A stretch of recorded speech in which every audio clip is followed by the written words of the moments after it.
Start small. Learn a lot. Like, go in and do as much research as you can, but don't let that hold you back from like getting started. And I forgot my third one. Join the NBVA. Once you have kind of got things going, and save up to go to Vegas so that you can see us and learn lots at the convention. I would say start small, like Jen said, but grow at whatever pace you're comfortable with. If you want to go out and find one location a month, find one location a month. If you only want to do one every 2 months, that's the beauty of this business. You can scale it exactly whatever speed you're comfortable with.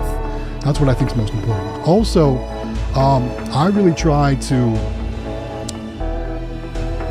be budget friendly in the beginning as well, because you don't know if this is going to be for you, honestly. So before you go out and finance, $6,000 machines, maybe try something that's going to be a little bit more beneficial budget-wise for you to see if you like it, because this business requires you to go out and talk to people. You got to go and ask businesses if you can put your machine in their business, and that's not for everyone. So just find out what's going to work best for you, and then kind of plan your growth accordingly. Great advice. Good one. So my advice would be, first thing to do is join the Discord. That would be 100% the first thing that I would do if you're new to vending, because there's so many people in there and such free advice and hours and hours of reading and pictures and a lot of help. Secondly, I would start, if my choice, I would start with mini claw machines. That would be my choice of all the types of vending that I would choose from, just because your return on investment is pretty quick. And you can get some at pretty reasonable prices, and it's a great way to get started, and it's a lot of fun to pick toys. And then other advice is grow slow. Don't get too overzealous, because it's definitely worth it to buy a machine, pay it off, buy another machine, pay it off, and work your way slowly instead of too quick, because you can get yourself neck deep pretty fast and all the excitement. So, and then last advice would be 100% join the NBVA, because I think that's the best group of people and in the industry that are going to help you a lot. So those are my things. Just like Jen and everyone else made the advice, start small. See how you do, feel it out. And I love Jen's advice. If you got a certain company that you like to work with, keep going. That's what I did. I personally like importing my machines because I can get a whole bunch of them for a smaller price. Like, I can pretty much roll them like way faster than ordering in States. So that's my advice. And one last thing would be have fun with this career, because this is one of the coolest jobs I've ever had. And my 5-year mark is coming up here in September. I've been doing this for about 5 years now. And I still wake up, and my wife and I, like, we give each other high fives. Like, we just went out to eat. We were servicing a location today. And after we got done, we were like, can you believe it's almost been 5 years and stuff? And we gave each other high fives. Look at us. I can't believe this is our career. We get to do this every single day. And there is a lot of work behind it. And as you grow, you become more dependent on doing research and doing bigger stuff. If you start out small and you stay small, it's a fun side hustle. But as you get bigger, it is a lot more work, but it's still fun. So enjoy it, find out if you enjoy it, and enjoy it with your family too.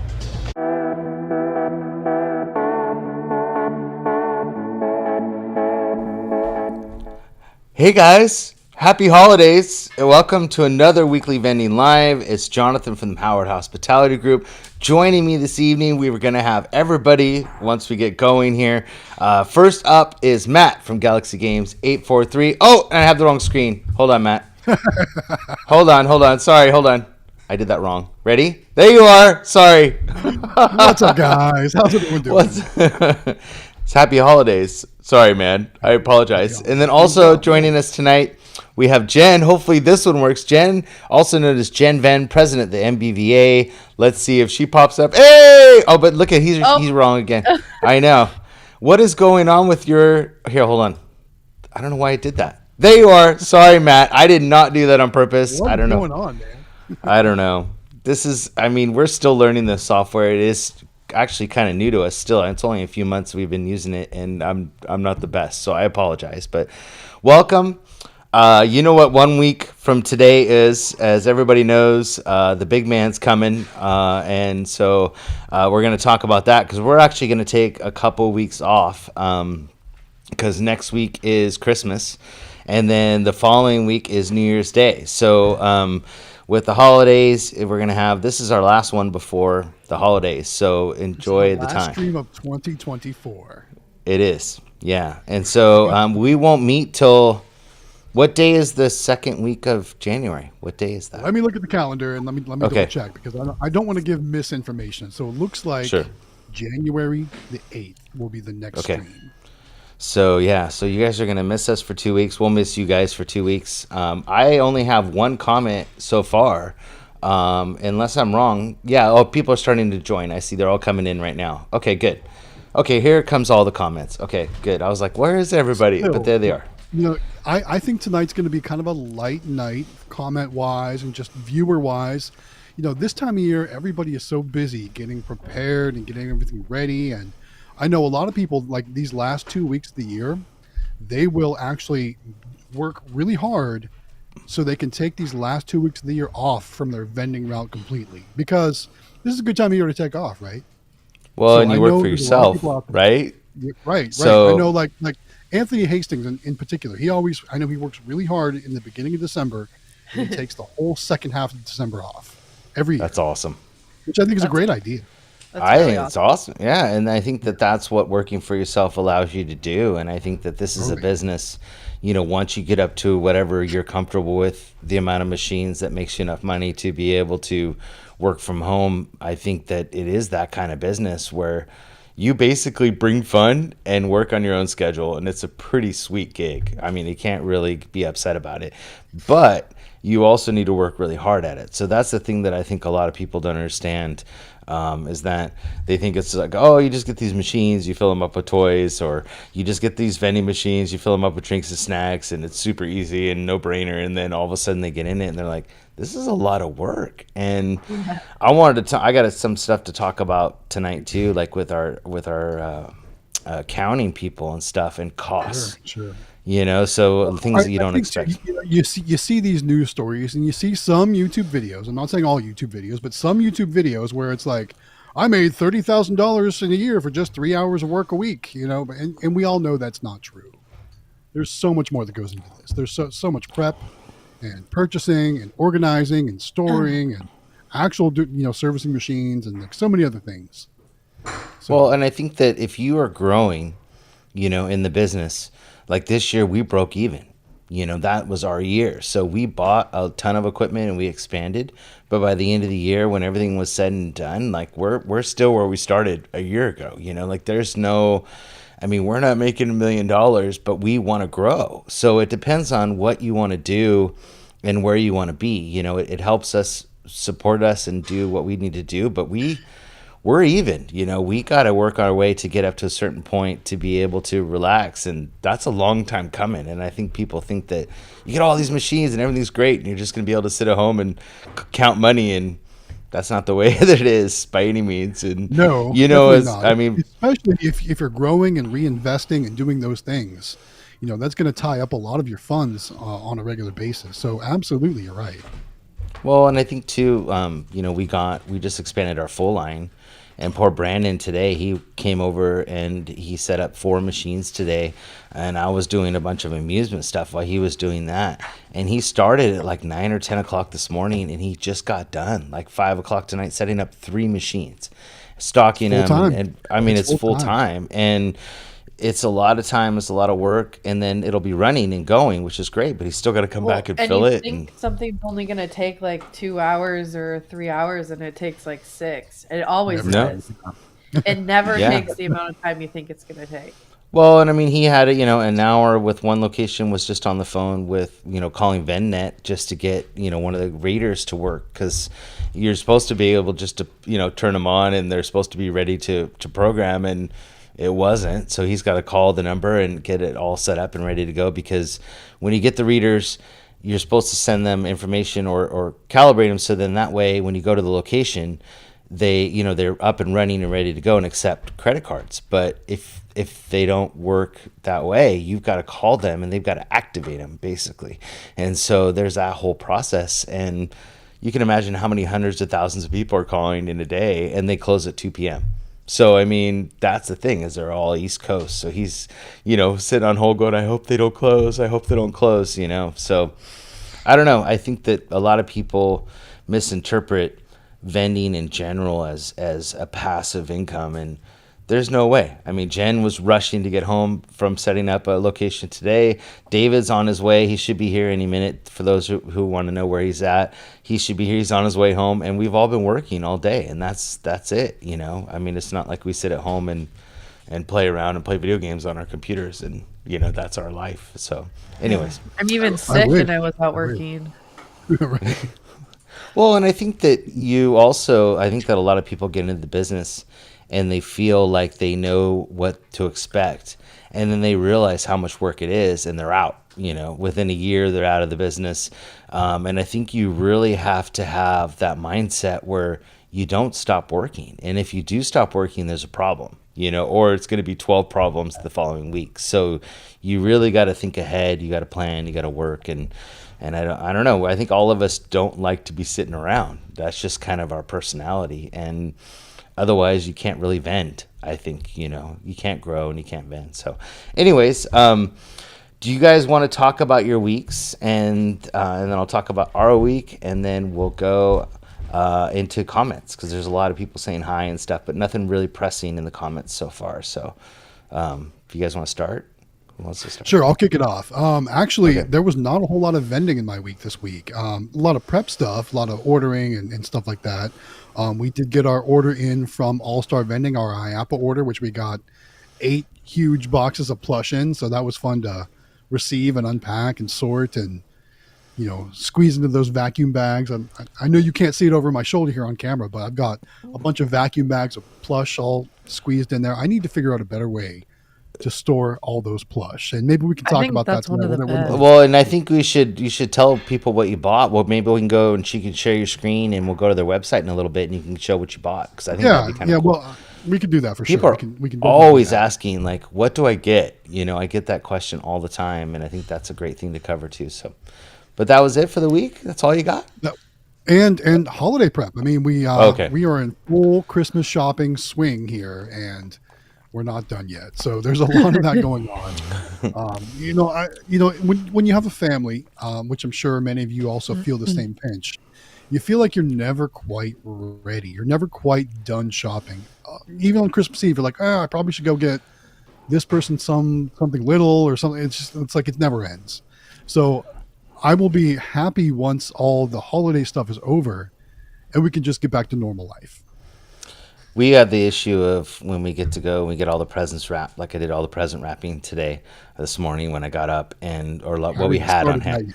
Yeah. Well, and then you go and you put it under the tree, which Natalie did today, and then you realize, like, oh, so and so's, one of the kids has got a little more than the other kid, so you're like, oh, I gotta get a few more. Yeah. You know what I mean? And it's like it's got to be even. And so we went through that whole process today, and Yeah. and I think that it's like you want it to be even. You want to make sure that all the kids are happy, and maybe I can show you guys like our tree over there, but it's different this year because this is the first year where we're not doing the elf on the shelf and stuff. Like she last year with TikTok kind of ruined her elf on the shelf experience because she started to see all these people posting, they're doing the stuff with the elf on the shelf and what I did for my kids for this. And then she's like, that was the final year of the, what's real and what's not. Well, and so she's 13 right now, right? I mean, Yeah.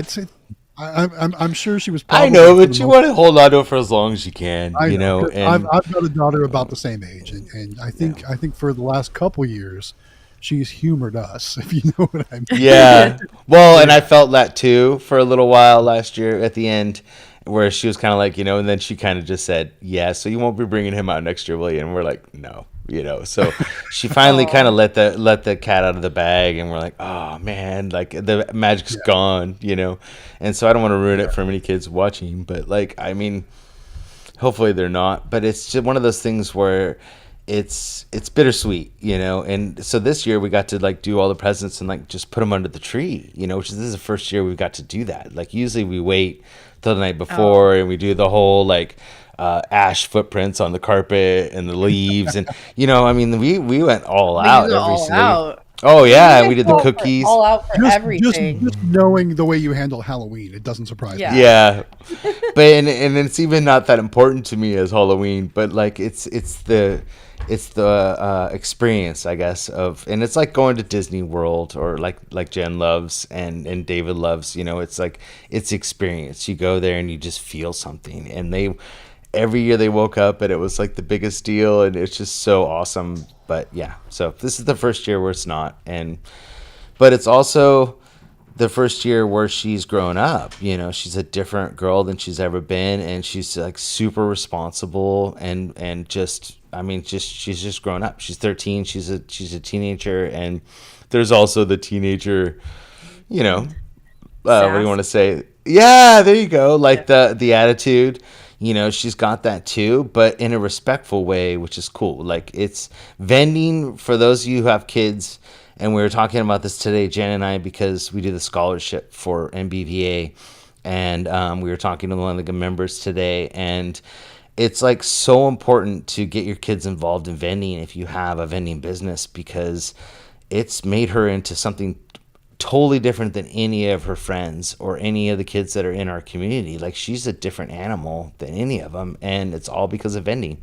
It's all because of, and we'll talk about locations this week when you get to my week. But go ahead, Jen. I'm sorry. You go ahead and talk about your week.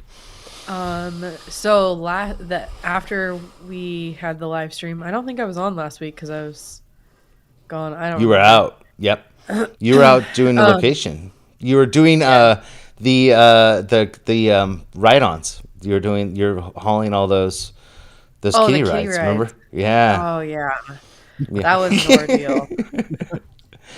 Do you want to I talk was about trying to that? Because forget people have about been that. asking, like they've been asking about doing kitty rides. There's one girl in the Discord that she's moving to Hawaii, I and know I she's met trying to, her. She's so yeah, awesome. she's awesome. We met her at NBVA. She's a great, great person, and she's got her hands like dipped in all these different ideas, and I think she's trying to grab onto one.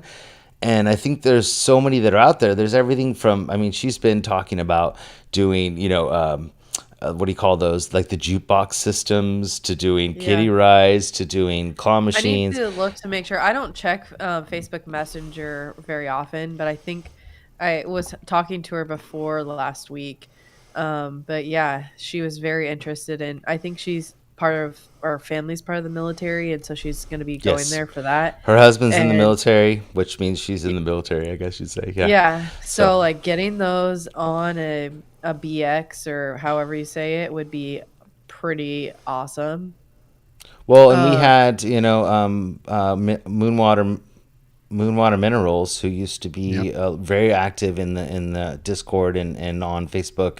Her husband and her were both. Well, actually, she was in the military. He wasn't. yeah, She was in the military, and she had him on the BX, and they yeah, just crushed it. yeah, They So, did. but Hawaii, I think, is kind of what she's learning is kind of a little bit of an untapped market, but. She's got her definitely. hands in so many different things, so I think that it's important to kind of cover kitty rides if you could Well, and on. even the national accounts, it's a separate, like supposedly NEN. I don't know how that works, but it's different. Like it's because it's so far away. The guy in my area used to fly there, and so I don't know what they're doing now, but I would think that it'd be a good opportunity just because it is so far away Mhm. to set something up. But stuff's expensive there, so like getting your product shipped there, To an kitty rides, island. Yeah. yeah, kitty rides might be the way to go because you don't have merch that you have to fill in those machines, But there's and also the whole aspect of power and the permanent aspect of it space. of yeah. So I don't know if you want But to like I cover was Be more that. telling worried too her, about liability. yeah, you have to make sure you have good insurance. Yeah. And like I was telling her, my dad bought a route from a guy, and he said I like doing kiddie rides because every kid is happy. You're selling happiness and you're not True. selling a product that's going to just go into a landfill. And so that was something that he liked doing. He was in the Northern California area and into Oregon, and he just loved doing kiddie rides. There's a couple like big companies that's all they do is kiddie rides. Um, Yeah. but yeah, it's you have to make sure you have good insurance. Well, and there's different quality of kitty rice too, and I think that was the thing that she was talking about. It's like, oh, I found this company in China that makes this whatever, and I'm like, you got Yeah. to be careful because all kitty rides are not built the same, and you're putting No. something out there in the weather that's going to be ridden by Well, and like I told her, thousands like of kids. salt, like they have it's salt water. It's not just, close to a Yeah, water. It's salt water and like cars get destroyed when they are close to salt water. And then I didn't even think also about that. the area where the kids' feet go, a lot of times with the newer ones, they don't reinforce them. And so, like, I've redone a couple Pokemon kitty rides, and I've had to take and reinforce where their kids' feet go because it's just fiberglass, very thin fiberglass. And so, adding like a metal plate or adding more structure to it is pretty important. So, making sure that you're getting some good ones or some older ones that were made pretty well. But right now, we're looking into putting card systems on our kiddie rides so that we don't have to worry about um, having the coins and different things like that. And Well, we It's had yeah, it's funny. It's funny you mentioned though about the salt water. Like when I go to the auctions, you can tell what machines were at a beach location because they are rusty.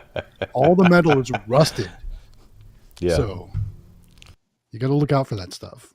yeah. So okay, well, good. Well, So you if wanted to anybody, show what I did today? yeah, let's see.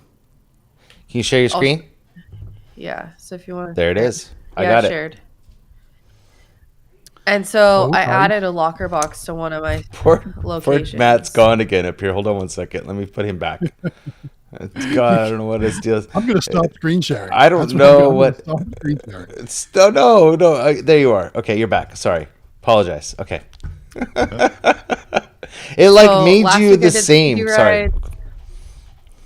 last week I did the kiddie rides, and then we got a ton of our orders and organized. And then I've been wanting to get this out of our garage because it was at our actual house, and so I had the prize locker that I got specifically for this spot.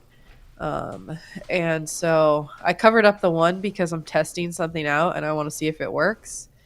Um, and so that's why it's covered up. But I got Man. Pokemon cards. I got a huge Mew. It's a licensed Mew. The one that's kind of dark Nice. is a Yoda backpack with a invisible hand Lego. And then at the bottom, it's an Iron Man Squishamallow with a Spider-Man Lego set. And at the top, it's Nice, Jen. Very cool. a Very licensed cool. Pokemon plush. So Wow. So I cool. mean, look at your machine to the right too. Like you've got that thing stocked up with good stuff. So, and like Keith Arnold just said that his Mega Mini. Let me add it to the broadcast here. He said his Mega Mini locker's killing it. So, yeah, good job. That looks awesome. And it's kind of hard to yeah, and see. so Like, go ahead. Sorry. so those stars that are on my machine on that thing that's above the Mega Locker, it says any machine with a star you can find a key in it. Look for the keys in those Nice. machines because I share this location with another vendor, and so they have one crane that's always broken down, and then a some other games that are always broken. So I wanted to make sure that they only went looking through my machine. So I vinyl cut some stars and put them on each of my machines. So I have four cranes there. Oh, I see it now. Okay, I see what you're saying. I see the star with the Yeah, see circle. the Got it. star with the Okay. circle. Yeah, Oh, smart. Very yeah, Well, they nice. look great. Very nice. Yeah. Very yeah. good And then on job, the key, man. so I made keychains for each one. So it has the number for the lock, and then it also said it gives the how to open it, And then also, if found, call this number. And also, it says, we like seeing Instagram posts. Here's our Instagram. Tag us. So, Cool. Nice. yeah. So, that's what I got. Very cool. So we had a full week. We've gotten those Pepsi locations, and so we've been working with Walker Vending and getting those all set up. And he got married last week, which we talked about a little bit. And so he's been gone last week. So he came back this week. So we've been working together to get a bunch of machines that we delivered. We basically delivered them, but never got a chance to set him up because he was going on vacation. So this week we've been setting, actually he's been doing most of the work, setting those up and getting them up and running. And it's, I don't know, for those of you who have, well, Matt knows, but when you set up a new machine, regardless of how you think it's going to go, it never goes that way. Like, it just doesn't. And you go to a location, you're like, okay, the machine's set up for bottles, I'm good to go. And you show up and, nothing's right. And it just seems like for some reason we just ran into a lot of issues, and it wasn't Pepsi's fault. It wasn't the machine's fault. It just, things happen. And so every single location was like a little hurdle that we had to overcome. And then he's got, so we're slowly progressing to start sharing locations in our area for amusement also. And he's got quite a few Mega Minis in his warehouse, about 12 or so. And then we've got some machines that one location closed on us, went out of business. It was a boba shop. And so we've got a Magic Key, and then we've got a Golden House from that location. So Natalie and I went out location hunting this week, just the two of us. And usually we bring the kids and we do that, but she did most of the talking this week, and it was pretty awesome. So we went to, I don't know if people are familiar with Red Robin. I don't know if they have those like all over the United States.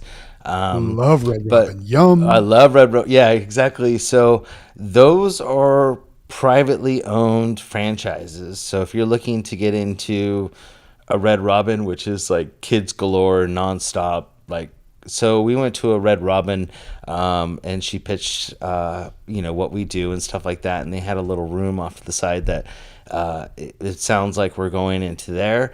It was a no brainer. It was an easy thing. They're like, well, we've been kind of thinking about it, and there's a spot, and there's plugs, and it's ready to go. And we used to have games there. So back in the day, I guess Red Robin used to have their own Red games. Robin I ever went to, it had like a little like, it was usually right off of the waiting area, like when you walk in. That's exactly where this is. Yeah, right off of that. Yeah, and I always remember pumping money in those games with my kids, waiting for a table. and it's right in the front door, right off to the right, and it's like a separate area.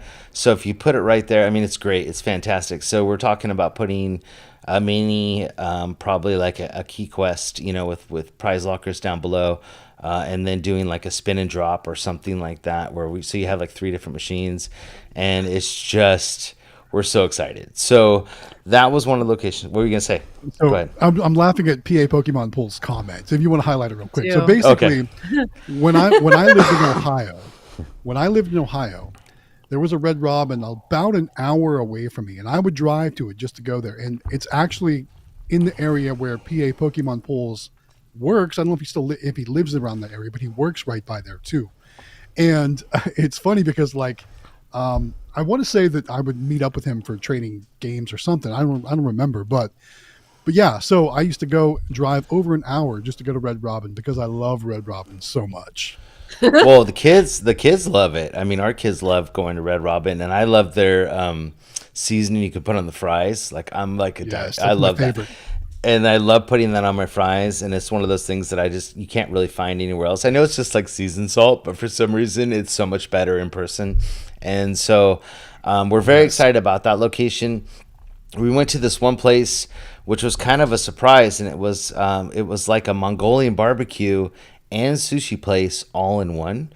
And so Natalie was talking to the lady, and she's like, she said, I've got 7 kids, and 9 grandkids. And she goes, they're here all the time and they have nothing to do. And she goes, we've got a back room that I'd like to turn into like an arcade. Would you guys be able to do like a small arcade in the back? And we're like, well, how busy do you get? She goes, we're busy.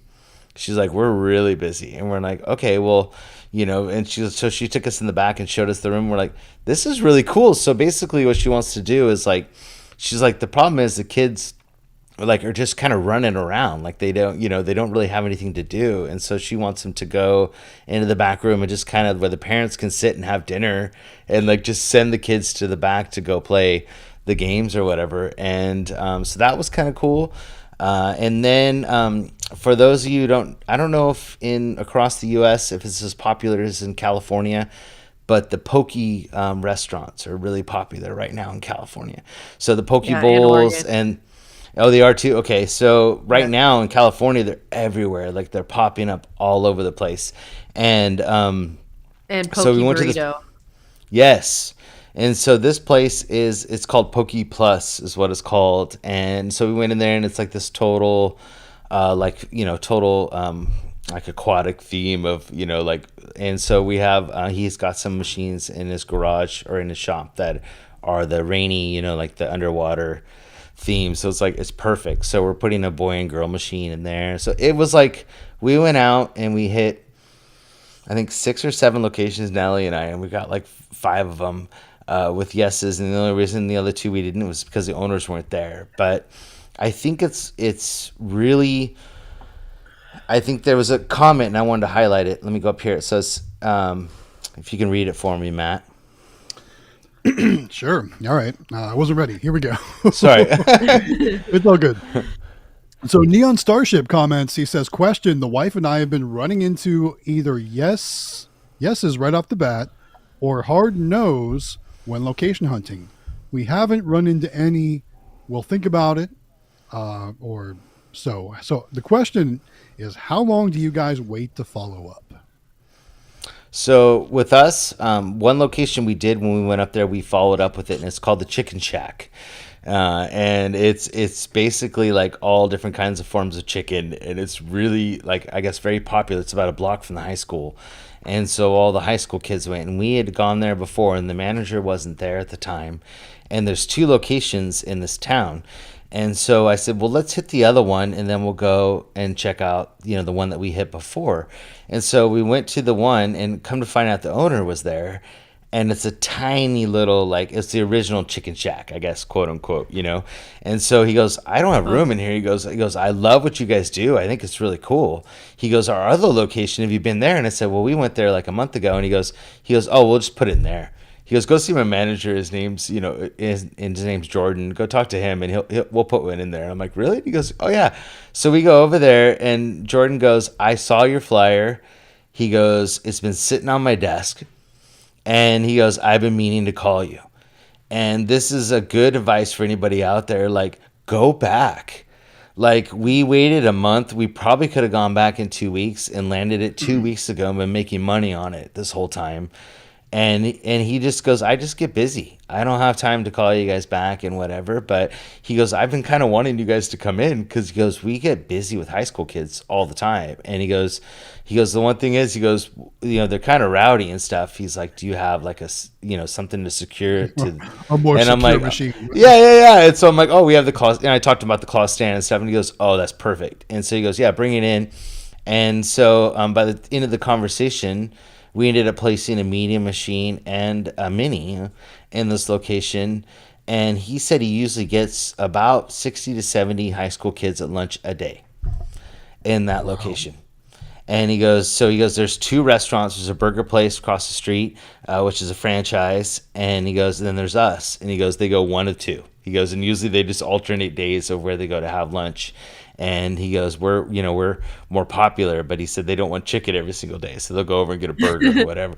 But so the advice to you is go back, wait a couple weeks, but just realize that they're probably interested, but they don't. It's not as important to them as it is to you. So you really got to follow up and especially and check this in with time of year. Yeah. And I was surprised we got as many. Because, I mean, we landed quite a few locations And I argue with people all the time. None of them are on commission, zero commission. We provide the service that we provide. We do the advertising screens, and we have the nonprofit of Yao, and that's been enough for everybody.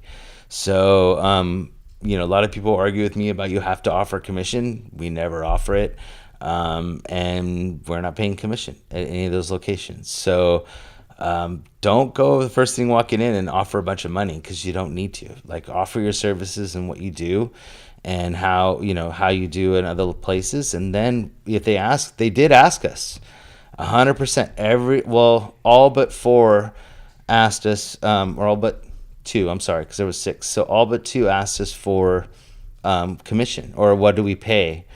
And every single time, what I tell them is that we don't pay commission. We offer the advertising screens. We offer Yao, which is our nonprofit. So proceeds from our nonprofit proceeds from our profit go to the nonprofit. But if you have a nonprofit that you would like us to donate to, we're more than happy to do that. So if you want it, so like sometimes they'll do like Boys and Girls Club or whatever, like we offer that to them. But if they are interested in commission, we tell them that we wait about 2 months before we'll start paying commission, even though we never have. So what we tell them is that we don't know how the machine's going to do. First month, it's going to kill it, and it's going to crush it, and it's going to do really well because it's new and everybody's excited and all your employees are excited, and it's like the biggest thing and it's exciting. And then after that, it's going to just fall down to nothing, and then slowly work its way back up to a level. And then in the second month, we'll know kind of what that level is. And if you still want commission, we can offer you like a monthly fee of, like let's say it's $20 for the spot per month, or we can offer you commission based on what the machine does, and it's totally up to you. And every time that we've done that, they don't want it. They see us come in, they see us take care of the machine, they see the service we provide, we put their ads up on the screen. If there's a problem, we're there the same day, next day to fix it. They don't want it. They don't want the commission because they don't have a headache with it. It's not a problem for them, right? And it costs $2 a month to run that machine. That's about it. With the LED lights that are in that machine, they don't care. They see the kids coming in and being excited and playing it and not being angry because the table's taking 25 to 30 minutes for them to be seated and 15 or 20 minutes before they even get a drink. Like, they don't care. They just like seeing the excitement and stuff that we do. And that's what pays off. So offer your services versus, commission. Don't sell yourself short. You do offer a service. You got costs that you need to cover. Gas, time, toys, all the stuff that you need to do. So don't sell yourself short. If you're good at what you do, you don't need to pay commission. And I'll argue with people all day long if they want to argue with me about that, because we don't feel it's necessary. Like, you can fight me all day long. And the people are so worried about losing locations because they're not paying commission, and somebody coming in and offering 50% commission. If somebody comes into our location and offers them 50% commission and they want to go with them, we don't want to be there anyways. Like, they obviously don't value the time and effort that we put in and all the stuff that we do to be at that location. Then we'll go find somewhere else. There's thousands of locations around us that we can go find to go put our machine somewhere. Yeah. So if they're going to go with somebody that's going to pay them some 50% quote unquote, which is not the real amount, as we know, it's more like 30% commission for that location, they can have them. After a month that they're not going to show up when there's a problem. They're not going to take care of their machine. They're not going to clean it. And they're going to be unhappy, where it was like some cool kids coming and filling their machine and taking care of it like we were doing. We've never lost a location in 4 years. So I don't ever feel like we're going to lose location because of commission. And I really feel like we've had people come and approach our locations to try to take them. And every time they've turned them down, and they've told us about it. And we'll say, well, is that something you're worried about? They're like, no. We just want to let you know that there's somebody out there looking around to try to steal your stuff, like steal your locations. We're like, okay, cool. Well, if you really were worried about it, they're like, no, we like what you guys do. We love, how you guys perform. We love that you buy new machines and take care of the stuff. So be proud of what you do. You know what I mean? Don't sell yourself short. So that's just so anyway, sorry. I went on a rant there. I apologize, you guys. Sorry. That was a really bad rant. I'm sorry. I'm just letting you roll over there. Yeah, for sure. I'm sorry. That was really bad. I feel No, it very was good. strongly about it because I feel like people don't value their time. Like, this is what we do. Like, we live and breathe this stuff. Matt and I are sending each other pictures of us sitting in our bed watching YouTube, stuffing Pokemon cards at 9 o'clock at night. Like, Jen is out before she got here. She's out filling her prize locker machine and placing it. And that's her day. Like, I mean, we put the effort in and the time. Like, we deserve what we get. You know what I mean? Like, and I think that people sell themselves short, and you shouldn't, because we really do a good job. And I think that that's why we're successful. And I think that's why David's so successful, is because he spends so much time and effort doing what he does. And I don't know, don't sell yourself short. You guys are awesome and you do a great job. And if you do, you'll succeed. If you don't, then that's on you. And I think the people that are so concerned about it are not doing a good job. They're like they're the other people that Jen had at her location that don't take care of their machines and don't clean them or whatever. Those are the people that are worried about losing their location. They tried to kick me out of the location, and I've known the owner since I was in 3rd grade. And he was like, so what are you gonna, to the other lady, what are you gonna offer me that is so great to kick her out? And he's like, what are you going to give me, 60%? And she's like, well, no. He goes, well, then I don't think that there's anything that you can offer me that is like worth me kicking her out. And the lady just went like silent, I guess, and just walked away. Well, and I want people to understand too, like, I think there's some locations that it's good that you pay commission to. Like, it's part of what you do. And I think that when you're out approaching locations that's new, you don't necessarily have to offer it like right up front. Like, you shouldn't have to feel like you're not worth something. Like, promote yourself first, and then if they ask, sure, talk about it. But a lot of times people that are new, they're so worried about getting the location that they're just like 50%, and it's like, no, calm down. Like, just talk about you and what you do and your family and what you're trying to do before you just throw money out there. But there are spots like buffets and people that have like 10, 15 locations that you're only going to get those if you pay commission, and that's fine. Like, I don't think there's anything wrong with paying commission, but I don't think you should approach especially new if there's spots. competition. I think that's one of the big things. Right. And or they're the location. historically, like we've talked about it with school, like if an area has had vending for a long time, then they're just used to old time vendors paying 25 to 30%. And that's just how it is. And if you're not doing it, then they're not going to talk to you. It's not even like end of conversation. So it also and I has hope to people do with understand the that. area. And then also you're going to run into, oh, we had somebody and they were shit, or excuse my language, they were crap, and we don't want that here again. Sorry, Matt, we don't want that here again. We don't want to deal with vending, and so you have to overcome that hurdle too, because there was a really poopy, vendor that came in and just ruined it for everybody. And that sucks, and we're starting to see it in a lot of corporate locations now, with groups like Pelican and stuff that had come in and taken over these locations and then had really crappy vendors. And then the people like Denny's and all these other ones are like, oh no, we don't want anybody coming in here and doing that anymore, because, they're just horrible at it. And it's like, well, that's not everybody, but overcoming that hurdle is sometimes hard, because they ruined it for everybody else. So, I mean, that happens at mom and pops too. You'll go into a place and they'll just be dead machines, and they'll be like, oh, that's been sitting here for like 5-10 years. Yeah. Well, we have quite a few, even corporate locations where they have candy machines that are there. We do the actual amusement stuff, but they have like these candy machines for like a nonprofit, and like they've been sitting in the window with like M&Ms where they're not even green and red and anymore, like the colors completely they're just completely washed out and cracked in half. And I'm like, how can you even let that happen? But they just don't say anything. Who would buy from that? No one. Right. So it just sits there full for 6 months at a time, and they don't come back to fill it because they're like, oh, it's full.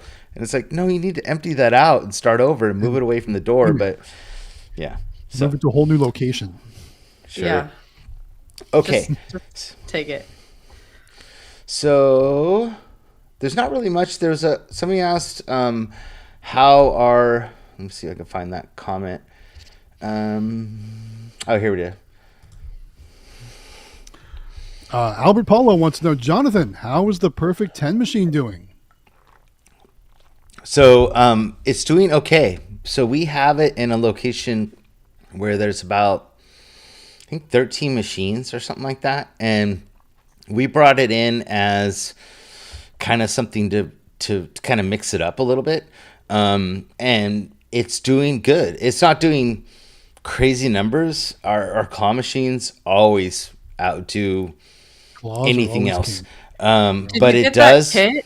Did you buy the new kit of new merch for it? I know at IAPA you were looking for like some snazzy items. So what we did is I had a bunch of stuff for our magic key that I had bought from TikTok and Timu and stuff that I had in the garage as backups for. So I had some like Transformer headphones and some things like that. And so we put a bunch of that stuff in there, and then I ordered it. It was from.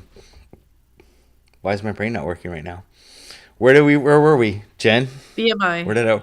Thank you, BMI Merchandising. So I did. They set us up an account, and we ordered a bunch of stuff from them. So we ordered some small items, some medium items, and some large items from BMI Merchandising, and so they're on their way.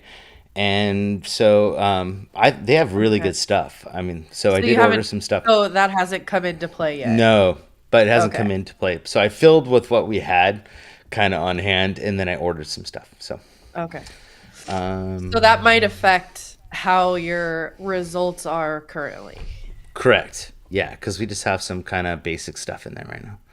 So, but as far as comments, that's kind of it. Jen, I wanted to pull up NBVA and talk about membership because people are asking about that this week in the Discord. So let me pull. Here it is. Let me pull this up, and then you can talk about that, and then I'm gonna go use a little boys' room like I do because I'm old again. So, hold on. Wrong one. There it is. Is that it? Okay, cool. So Jen, cover that for a second. I'll be right back. So we Can hope you to see see it? everyone Okay. there. So it's level 1 operators are 150 for the membership, and it doesn't include the floor badges. So you have to buy those separately. And it is. Oh, I'm getting an echo now. Um, You're probably hearing the echo from Jonathan's headphones or something like that. oh, okay. Power through it. You Uh, got this. and so level 2 is 350, but you get 2 of the badges for free. So it is a little bit cheaper if you are a level 1 to go that route and then buy your floor badges separately. But if you're close to being a level 2, it does just make it a little easier. Just become a level 2 operator. It's 350, and then you get the 2 badges for the floor and your membership. The membership gets you into all the different activities as far as going to the seminars, and then there's an all industry gala, and then we have breakfast, and then we have dinner, and then we have, I don't remember if we, no, we don't have a second breakfast. But you just want to make sure that you get to participate in all those, especially the dinner where we have the award ceremony and the seminars. I think that those are two of my favorite things at the convention. Um, you get to talk to different vendors from around the country, and Sorry, what? Matt. Matt has been gone this whole time, so I apologize, Jen. I was laughing because Matt was like laughing at me because it was his screen again instead of his picture, and I didn't notice it before I left. So I apologize. Sorry, go ahead, Jen. Sorry, I didn't interrupt you. That was really rude. And so you can go on the website. I think she made it available to do your 2025 memberships. So if you go on the website, you first buy your membership and then you register for the show. And she told me that there'll be a link that they send you to register once you buy your membership, so you can get that Did all taken care of. Yes. It's What no? funny was you So it? mentioned that's that too, because I just got my renewal letter in the mail this week. what? I didn't get mine yet. Yeah, I'm not look at important. that. I need to go to Um, my parents to get my mail, so I don't know Yeah, if I've that gotten just it. came did this week, you so talk I need to about? renew. No, go ahead. Did you talk about the difference between the two? Because I think that people are confused, and I think that we need to clarify that you're paying for two separate things, and I Yeah. think that's what people Yes. need to understand is that a membership to NBVA is the conference. So that is a completely different thing than going to the show. If you want to go to the show, you can come in and buy tickets and go to the actual just the show if you want to. But Like the show those are floor.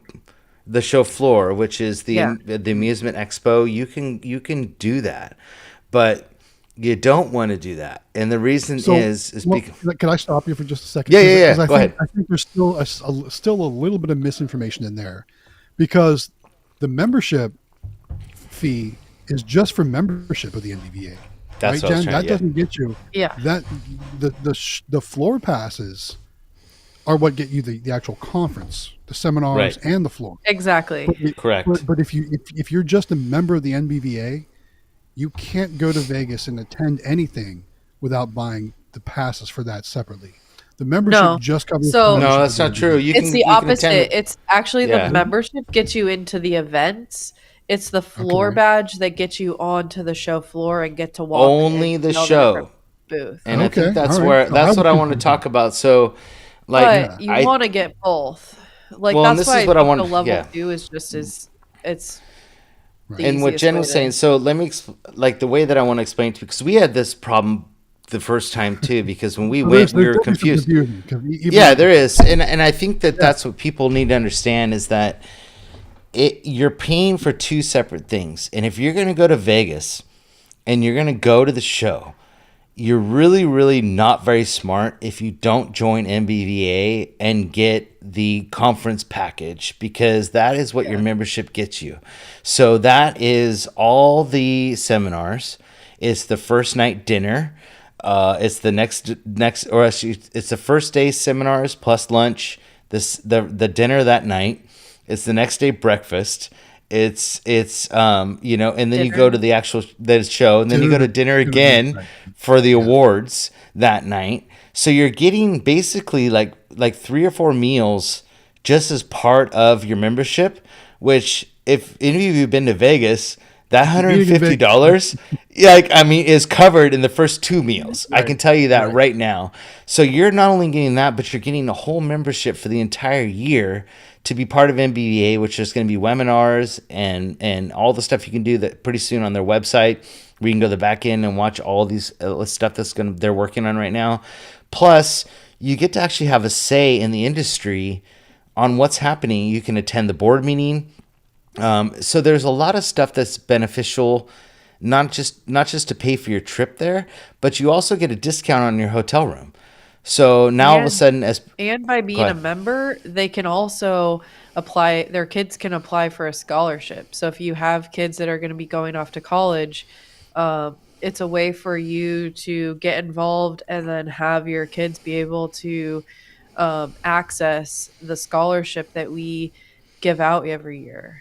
And And the one thing, yeah, and the other thing we learned too is that if you were to do this on the amusement side, so if you were to go to join the AMOA, you would pay almost triple what you would to join the NBVA to go to the same conference, to go to classes that we met with some people. I'm not gonna mention names, but they said like our seminars were 300% better and more informative than what they were getting at the AMOA site, and they paid triple the price. So I think you're really, really, really not very smart if you don't just join I mean, it pays for your food and then some. Plus, there's all the camaraderie that goes along with it. So, as being a member, you're gonna be hanging out with All Star Vending. You're gonna be hanging out with Flatline.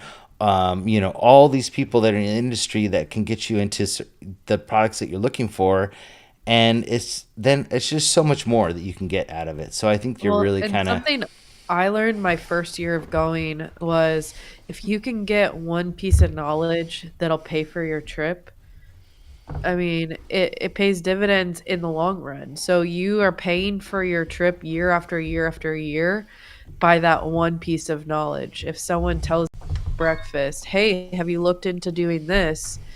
You know, that will pay for your trip for years to come. And so I've always looked at going to the show as what's my one thing that I'm going to take away and implement into my business to make my business better. And I think that that can easily be accessed or easily, done by just going to the seminars or like talking to people at the breakfast or the all industry gala. Hey, David. Hey, what's up? Welcome. You almost sound like Matt there, right there. You I had know, I that was trying voice to do there. it. What's up, guys? I almost said that, but We're talking about NBVA. Do you want to talk about your experience? It was your first year last year. Do you want to tell us how it went it for was you? my second year. Have you Yeah, forgotten? second. Oh yeah, it is. It was. Sorry. Oh my gosh, I'm hurt. You're the reason why I went to it in the first place. Oh my God, you're right. I'm sorry. Yes. Do you want to tell us about your experience? So fun. For your second year? Yeah, well, first year was amazing. Second year was even better because I got to know and see all you guys again. Second year, I told a few people to come, and I gave the wrong date, so they came here a day early. Felt really bad That's about right. that, but we got to hang out more, so that was really cool. And then it was really fun because I went to that Korean Japanese style Korean barbecue place. That's pretty good. My dad And- still Pretty good. talks about it. I had so much fun. We all Dude, your sat dad's the down. best. My wife, I know your dad, and we all sat together. We all had a lot of fun. That's how he's like, David from Korean barbecue. That's like how he like knows you is David That's from so Korean funny. barbecue. Dude, that was a great memory. Like I just cherish that moment and stuff. Like that just opened up my, because here we are just meeting up for the first time. Well, we met before the year before, Jen, but that was my first time meeting your dad. And by the way, love the T-shirts you sent me and all the Office references that we have. That was really fun. That was really fun to learn about that too. But anyways, but no, NBVA was, it was really magical meeting all the followers and like just getting real with everyone, and that we all got to introduce ourselves and talk with people and learn about everyone's struggles and success, and then be able to share all the information and knowledge between everyone and sitting there and having that just I think a really cool moment when Jen got voted as president of the Wow. NBVA. Yeah. That was so awesome. There was so much love there, and we all wanted to be a community, and we became closer, I think. And then that photo that we had at Candy Machine's booth, that was incredible too with everyone. So I'm hoping that we kind of do that again this year. I hope we are even bigger. But I'm just there to hang out with you guys and have fun and to take the knowledge that I get. My dad Nice. said we have to go back to Korean barbecue. I am so down, and I know my wife would be so down for that. We 'cause got it. We'll do that, and then this time we'll go to New York afterwards to ride the roller coaster. I know Oh, we okay. always talk about that. Like Sounds good. This third Yes. time's the charm because the first year we talked about doing it, we didn't have enough time. Second year, we just were having so much fun that time went by, and we walked the Vegas. We walked the all wrong the direction. hotels. Yeah, we walked north instead of south. Yeah, we'll go south next time. Yeah, exactly, Try it north, exactly. and we'll go south next time maybe. But yeah, we need to do that roller coaster. So. Go see the pyramid. What's the pyramid called? The Luxor. Oh, We'll go check out the Luxor. Luxor, Yeah. Yeah. We'll go down Yeah. that way. That's right over Does the by elevator go an angle? It's like an Yeah, angle the whole elevator. it's crazy in there. So a couple more. This would be a good question for you, Matt. Real quick. Here we go. This question is from. You gonna pop it Arcade up? Jesus. Sorry. Yeah, I'm gonna pull it up. Sorry. Okay. Oh, Arcade Jesus says, should I get tax stamps for my games before placing? I would say no. And the reason why I say that is because depending on what state you're in, they're probably pretty rapid at getting those things out. At least mine is. So, for example, if I land a location for a claw machine tomorrow, I can probably have my tax stamp at my door within about 3 business days. Now, obviously, your state might not be as quick, but if they're not as quick at sending it out, I've gone as far as placing my machine and putting a little note inside that says tax stamp ordered waiting for delivery. Yeah, I'll put it like the back of the machine or something like that. That's good. That way, Yeah. in the unlikely event that one of the agents stops by and sees my machine, they'll leave it alone.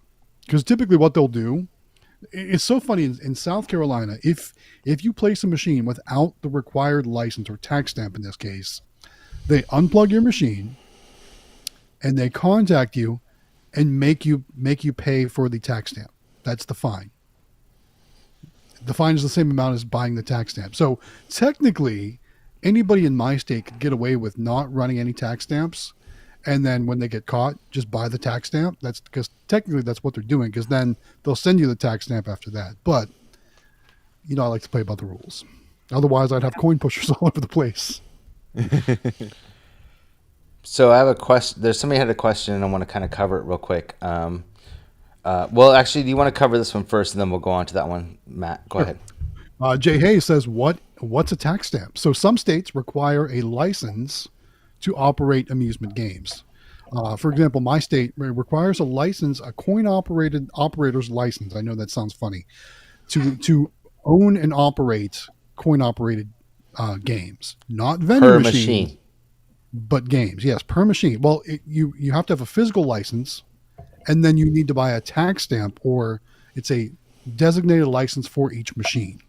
And in my state, it's $250 per machine. Jeez, But per it year. only applies per year, correct? Well, actually, no. Some people 250 like covers that. 2 years.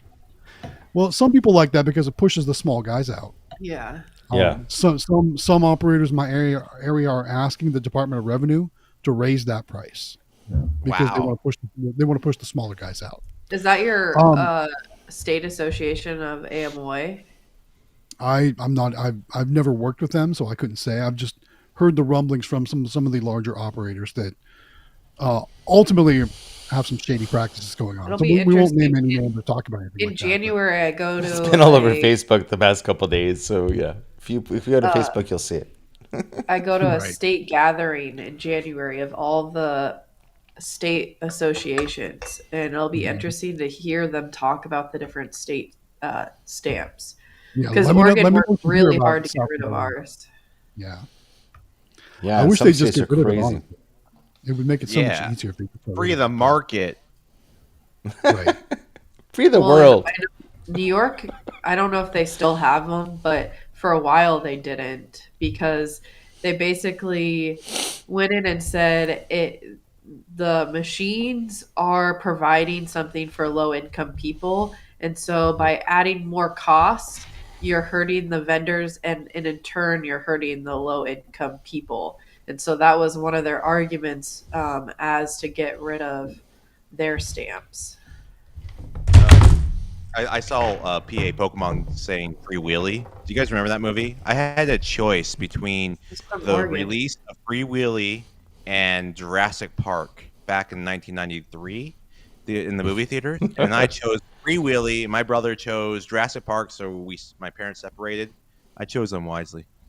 I should have chose Jurassic Park, but I was It also like 7 my years dad's old. gumball machines were in the movie.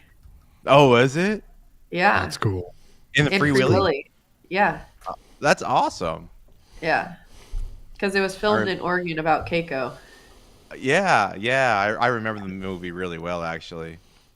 So, See, it had an I know. impact on you, so maybe it was good that you went. Yeah, it was. Well, yeah. good. Maybe. Right. Yeah, vending all these years later, I got that was a connection, a piece of me with your dad. Yeah. Right. See, So many years? the 20, gas 30 funny station how that everybody comes full circle. the gas station that they stopped at had one of his machines in the background, and then it was in another one too. Oh, good. Now I'm not so like, because Jurassic Park was the coolest movie out there. I was just like, I was afraid I was gonna be scared because of dinosaurs. I was like 6 years old. You think I'd be into it more, but like, I was kind of scared of it. Yeah. So I chose the safe route, Free Willy. So there's a comment I want to cover real quick. If I can pull it up here and Matt can read it for us. Yeah, Austin B says, so all Red Robins are they privately owned and it's up to the individual owners for machine approval? And that's the question. Okay, so what we've learned, because we do a lot of franchise locations, and large corporate franchise locations, you're not going to get in. You're not going to get into a McDonald's. You're not going to get into a Taco Bell. But what you're going to find is that there are restaurant groups that handle a certain group of restaurants in a certain area. And some franchises will allow them to have free reign on what you can do in their locations. Some, no. So it just depends on the franchise and also the restaurant owner. So if you go to like Red Robin's a good example of, there are Red Robins owned by a certain group that are not where we are. They're down south further than us, that they don't want to deal with it. They just don't want to have anything other than what Red Robin tells them to put in there. And that's just they're just like, no, we don't want to deal with it. And then there's the ones that are north where we are, where they're a little more open to local vendors coming in and doing certain things because they have an empty space in their restaurant that they aren't using. So they're like, well, they give us free reign, so we're going to allow it to do it. So what you'll learn in the franchise world is that some franchises allow the restaurant operators or the management companies to make their own decisions on the locations, but it's only limited to that certain amount of locations that are in that area. Otherwise, if you were like Applebee's, for example, if you had a small ownership of 5 or 6 Applebee's in one location, they could probably choose what they wanted to do in that location. But Applebee's corporate, who may own the rest of the, thousands of locations or whatever it is, they're not going to let you do anything in those locations. But that small outlet that does those few locations may allow you to put something in there. So it really depends on who owns it. And what the franchise allows them to do. So it's very, very, very finicky. And when you need to spend a lot of time researching the franchises that are around you and what they're allowed to do. So some are, some aren't. You're never going to get into McDonald's. You're never going to get into Taco Bell because they want every single location to be exactly the same across the whole United States. And it's just not going to happen. So, but there are some restaurants that are grouped into a certain area that are run by a restaurant management group that you can possibly finagle getting into a location with them and build a relationship. But you really need to be on your game.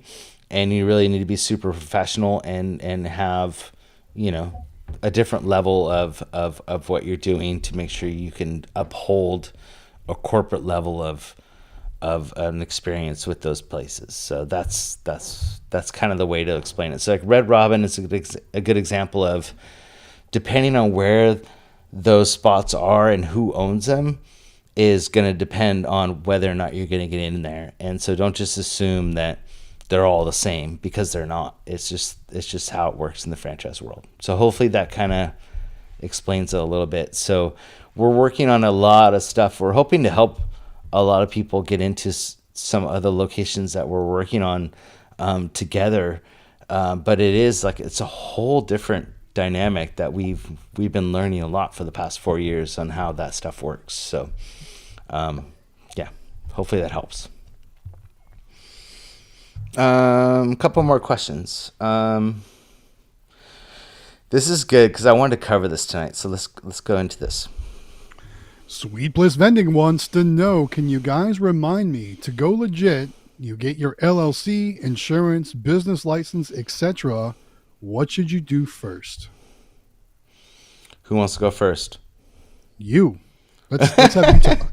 Okay, so I'll bring it back up. So you 100% do not need a business license to do vending. So a lot of people will tell you that you do need a business license. That's not true. The only reason you would ever need a business license is if you're opening a business physical location in a certain area, then you'll need an actual business license to do business out of that location. So the last thing you should really worry about is getting a quote unquote business license. The first thing you should do is get your LLC and get your insurance. Those are the two things that you should get first. LLC, which stands for Limited Liability Company. This is what I wanted to cover tonight because we learned a really hard lesson last year. And I wanted to cover this tonight because it cost us a lot of money this year. And Natalie and I, she was really upset actually before I came on the live because we spent a lot of money this year redefining who the Howard Hospitality Group was this past year. And we went to a partnership, which is different than like an LLC. So you have an LLC and you have a partnership and stuff like that.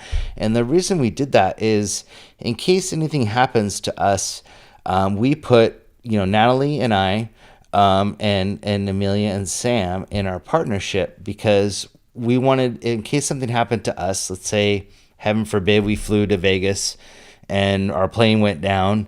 The kids are then part owners of the business. So they're a partner in the business. So then they can make decisions. But what's really weird about kids is that when you want to get loans and they have to be under a certain percentage of the partnership. So they have to be under 20% of the partnership in order to be able to get loans. So there's this whole, anyways, what I wanted to cover was be very careful on how you structure your business because there's sole proprietorship, there is partnerships, there's all these different types of businesses, and depending on how much money you're making, depending on how you want to structure it, and depending on how you want to do payroll, you can choose several different ways to do your business. And we learned that we ended up paying taxes on the kids for the year because they were partners in the business, even though we only paid them, a little bit that they were doing their labor or whatever. So we paid them out of the business, but it doesn't matter. So whatever the business makes as a partner, you automatically get a percentage of what the business does. So it ended up costing us $400 a piece for the kids for the year because they were a partner of the business. So you need to be really careful on how you structure your business to be able to focus on what you're doing. So make sure you go to an accountant. Make sure you pay the money. We paid a lot of money to switch that in the beginning of the year to a partnership because we were so worried that, what happens if, we had this contract with Pepsi and something goes bad and something happens to us, like what are their rights? What do they have to say? Like they need to be partners so they can make decisions on what goes on, but it does cost you money to do that. So sit down with an accountant, make sure you go in. And I think that's one of the things we learned the year before was we were doing everything wrong and you have write-offs and all this stuff. So that's what I wanted to cover tonight. Go see an accountant. That's my advice, is that get your LLC first because it covers you. So everything that you own, whether it's a car, your house, whatever it is your own personal stuff. They're basically assets that you have. If somebody comes and sues you and you don't have an LLC, they can take everything that you own, and because you don't have an LLC that's covered under the business. So make sure you get your LLC first. And then worry about and make sure you get insurance. And then after that, the rest of it can fall into line. But those are the two things you want to get. So that's what I did want to cover, is that we learned a hard lesson last year. And learn how to avoid having your LLC pierced. What does that mean? Punctured? Yeah, you can pierce your own LLC.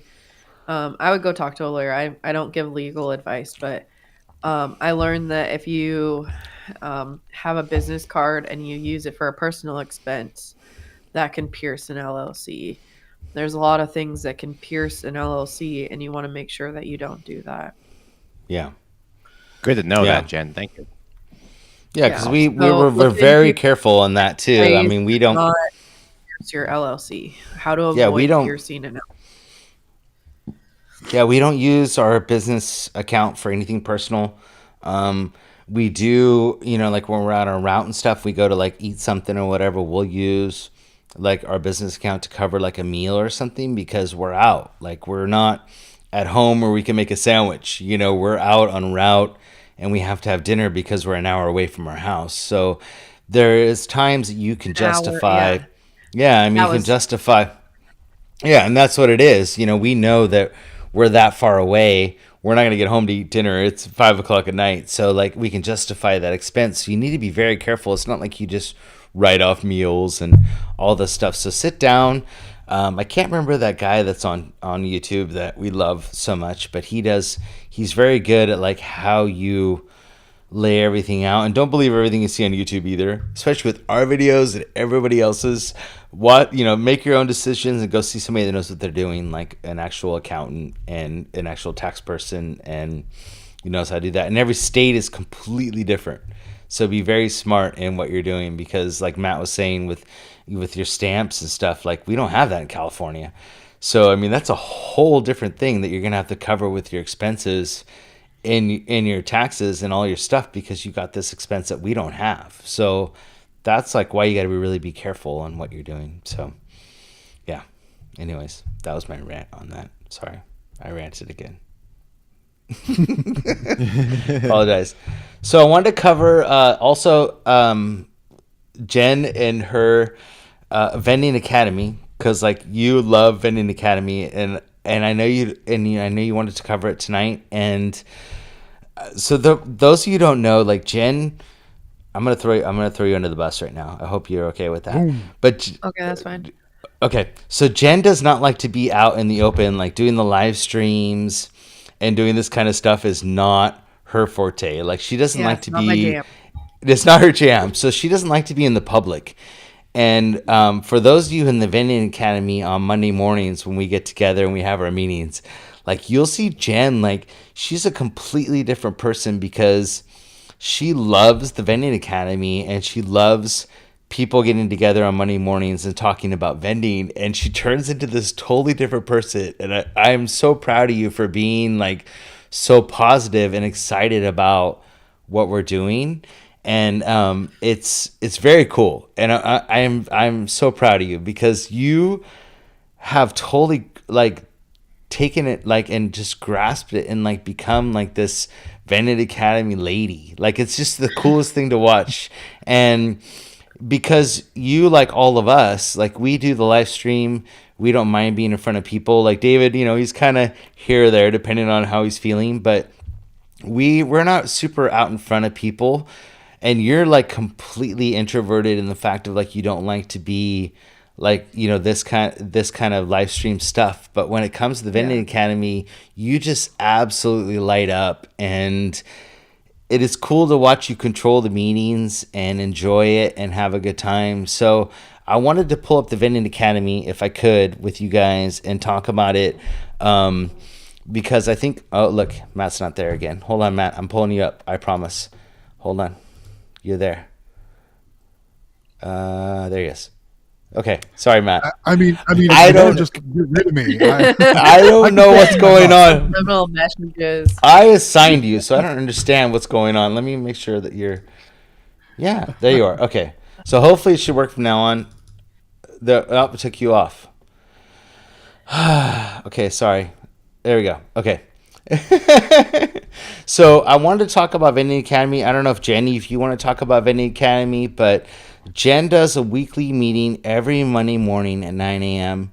On our website, you can book, one-on-one talks with all of us. And I think Joseph, who does location hunting and wants to get into helping people find locations, Did you talk might to him? actually.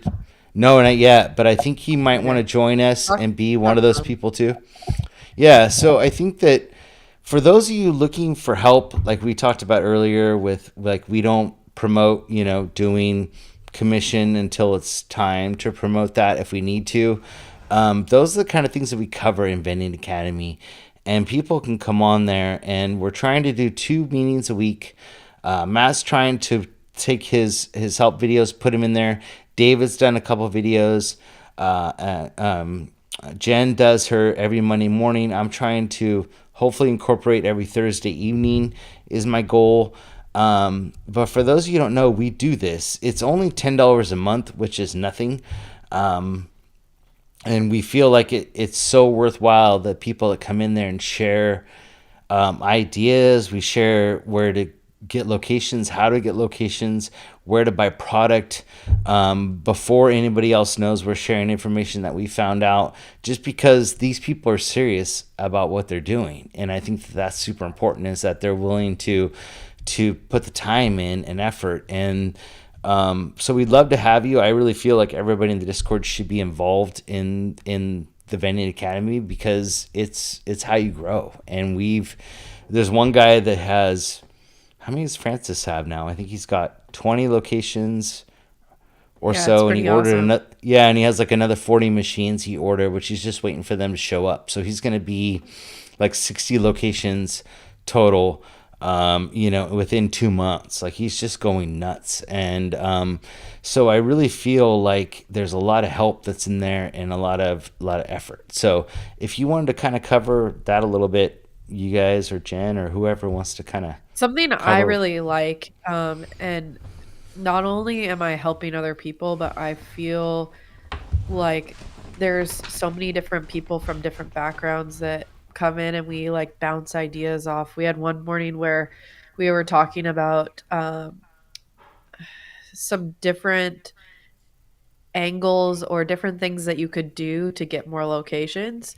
And another day we went through, this one kid is younger and he wanted to go through getting locations. And so I did a deep dive on where he lived, and basically created a map, and we went through his spiel and people helped him out. But it's a pretty positive morning thing. And then we also set a goal for the week, and then check back in on those goals. But it's pretty free flowing. Sometimes I have a PowerPoint that I've set up, and other times it's just people get in there and we, talk vending. And I love it because I could talk crane vending and bulk vending for hours and just get into the minutia of, talking about how different personality types, you have to talk to them differently, or different kinds of locations, different ideas that we have for the merchandising for those spots, or if there's the holidays, like different little things that you can add to your machine to draw a little more attention to it. um, Can I say something and and not be sexist? I'm yeah, go not trying to ahead. be sexist by any means. And the only reason I bring this in is because Natalie and I went out hunting this week. But for those of you who go to locations where there are women owners, or managers, or whatever it is, like, I don't know what, and Natalie could probably I don't explain find this a it little. sexist because I Okay. talked about this in one of the morning things, that sometimes it is better for a female to do the pitching. And like I Oh told my God. Francis and someone else, I was like, sometimes you might need to bring your wife because Well, a female can connect with another female in a different way, and how men and women receive information is completely different. And so women are able to talk about the feelings, the like different things it's going to bring, where men want to know the facts. And a lot of and times when men go in and try to sell a location to a woman, they're like talking to a wall because they're not hitting the mark. They're right. they're throwing things at the woman, and she's like, "Whoa, whoa, whoa!" Like, a no, Well, it's a no for me. and this is not me being sexist, but I really feel like men are actual jerks. Like, men are, and a lot of people, in their relationships with men in the past, like, men just come off as just cocky, Yeah, like overbearing. or they've had But it relationships also goes the where other men are just way. jerks, and it's like, so you're right. I think that it also could be where like a man could go in with their wife and like totally hit off with the guy where he's like, there was the franchise location I was looking at today, and it was like, it was basically like this restaurant that was it was a bar. It was like Hooters, but with girls in kilts. And I'm like, Oh yeah. and it's like, Was it it's was it totally tilted kilt? tilted kilt. Yes, thank you. And it was totally sexist, like so bad. Like, I mean, over the edge where like every picture was these girls in these tight little tops and short little skirts. And it was like, oh, blah, blah, blah. And I'm like, that like you could either go in there and hit it off with a manager that's super like sexist jerk, or you could go in and it could be a woman manager and she could be like, I hate men and all the men that come into my restaurant, and your wife comes in and she's like, they totally hit it off. So it depends on the dynamic. So I think when Your Natalie and I went personal. in, yeah, like your personal experience and I the life studied that, this in college. It was like yeah, and one of so did my I was a favorite things. Yeah, well, we my both did. major was Yeah. a communication major, so like I really Yeah. focused on this for 4 semesters, and it is one of those things where you need to really know how to adapt and read people's, their body and the vibes that they're putting off, and like know when to back off and understand that like you just need to listen to them for a little while and let them kind of, so it really is, if you have a relationship where your wife or your husband can come in and pitch with you, I really feel like you guys could hit off each other and then change the conversation where the guy just shuts up and lets Yeah. lets his wife take over and And I basically think lands. I think Yeah. by doing that, you're also showing that you have that relationship and they respect that. Oh yeah, A 100%. And female Natalie and is I going to do, respect that, yeah. yeah, a female is going to respect that you just shut up and let her talk. Oh, I had that. 100%. Whereas if I you're I someone actually that had that tried happen to, on a location. Yeah, With what and David's it the same way with happened. Gabri. Like Gabri, she's very quiet and she's very passive, but like when she needs to speak up, she's very smart in the fact that she will speak up. And David just Yeah. knows to just shut up, Well, and we're the same way. So this yeah. gal, she was a nice lady. Same with Dawn. Dawn's the same Yeah. way, and I think Oh, that's what makes very us much all so. so successful. Yeah. Very Well, much so. Yeah. because Dawn knows when she could rule that conversation, and you just need to shut up, Matt, and just be quiet. And Matt and does. Sometimes Natalie, she knows that a little too yeah, well. and Natalie is the same way. Like she, and it worked really well. Like, and I think that's why we landed those locations. Is I knew when to shut up. And so if you can go in as a husband wife team or with as a family together with the kids, and the kids just know when they're going to talk adult stuff and money and whatever, they just kind of be quiet, but they're really excited and animated about the rest of it. Like it all works together. But if you're a team together, like you really need to, I say this all the time, like sit in front of the mirror and see what you look like, see what Well, your pitch looks and like. these are topics that we talk about in school. Like this is something we take deep dives into and look at your situation and like help you kind of, massage that into one of the best situations it can be. Make it a piece of art, and so that when you go into a situation, you are able to put your best foot forward and land more locations by like Yeah. knowing these interpersonal things, or knowing how to set up your like things that you bring in. That's another thing we did one morning was we looked at what people are taking in when they go into locations.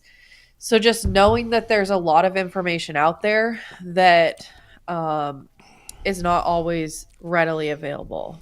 Like Yeah. we're happy to teach. We're always exploring new options. Like one of the reasons why that one picture I showed of my prize locker, it was blocked out, is I'm trying something new and I want to see how it goes. So like that's something we talk about in Vending Academy is You would little new share it. things Yeah. that people are Hmm. trying.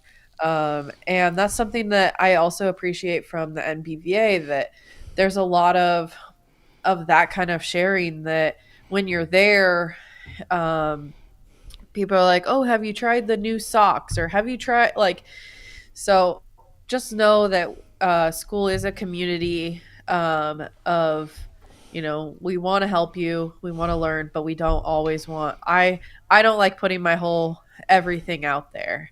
So that's why I do the But we share more Vending in school. Academy. Yeah. Yes, that's why I do the Vending Academy school Monday mornings.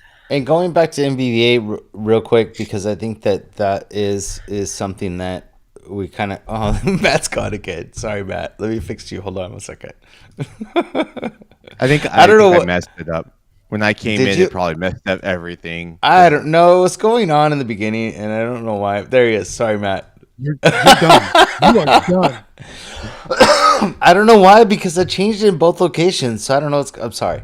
But I wanted to talk about too, like, we wanted to cover NBVA, and we did, and we covered the difference between the actual membership and the passes with the actual show, which is completely different.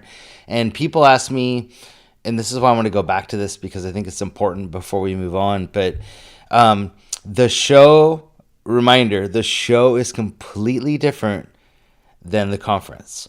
So you have a conference and you have a show. So if you wanted to buy the badges for the show, that's completely different than buying the membership for NBVA. But you do want to buy membership for NBVA. We highly recommend Operator 2 if there's two of you, because it's the best route to go, because you get the passes to go to the show. So that is the best money-saving way to go. And if you're new, you do receive a discount. So you do get the passes for $75 each, but you're going to pay $150 plus $75 each per pass. So it's going to be $300 for your membership if you did two passes for the show, for the membership and the show, if that makes sense. So I wanted to kind of break that down for people. And then I wanted to talk about the actual tickets, because I've got another 20 tickets I need to sell, and it's 7:30, and I haven't even Register. And make Yes. sure that if you are doing the level 1 and you are a returning member, make sure that you pre-register. That helps us for numbers to know how many table seats that we need to, prepay for. And then also it gets you a discount. It's higher when you go to on-site renewal. Matt's gone again. You dropped What? him. You dropped him again. I see, and it keeps doing that, and I don't know why. It's Is there okay. I not? like it. I like you picking on that. I mean, I would He's do the shaking his same head. thing if I could. He's gonna straight up kill me. I know he is. Like, I could tell he's got that face. Like he's gonna kill me. Operator error. It's the Right before operator. Well, Chris. I don't know what to do, because I assigned you, and I don't understand why it's not saving it. I don't know. Let me You see. need Delwig. Call 1-800-Delwig. Yeah, he knows what he's doing. So, but what I wanted to cover is the scholarship foundation. So, Jan and I had a meeting today with one of the scholarship people that are on the board, and we were talking about tickets to for the scholarship. And I don't have any to show you, but what it is that it is a scholarship that if you have a child that's in vending that's going to go to college, it actually helps pay for their time at college tuition. Thank you. And so it happens every year. And the way that it works is that you buy tickets to go into the drawing. And at the actual show, there's an NBVA booth that's there. And it's a huge booth. And it's got basically kind of an L-shaped table that's on the booth. And there's how many do you guys think there is? 40 last year.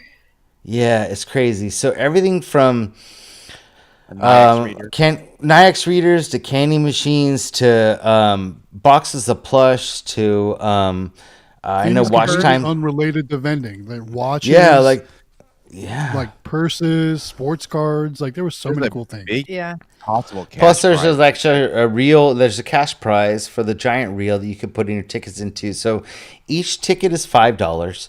I've got 20 to sell this week. I need to get sold. So please post in the comments that you're interested, or you can email me, which is better, or send me a message that you're interested in buying tickets. but I've got 20 I need to sell, $20, which is 4 tickets. It's not a lot. Or 20 tickets, sorry, $100 in tickets I need to sell this week. So $5 each ticket, 20 tickets. Sorry, on my brain.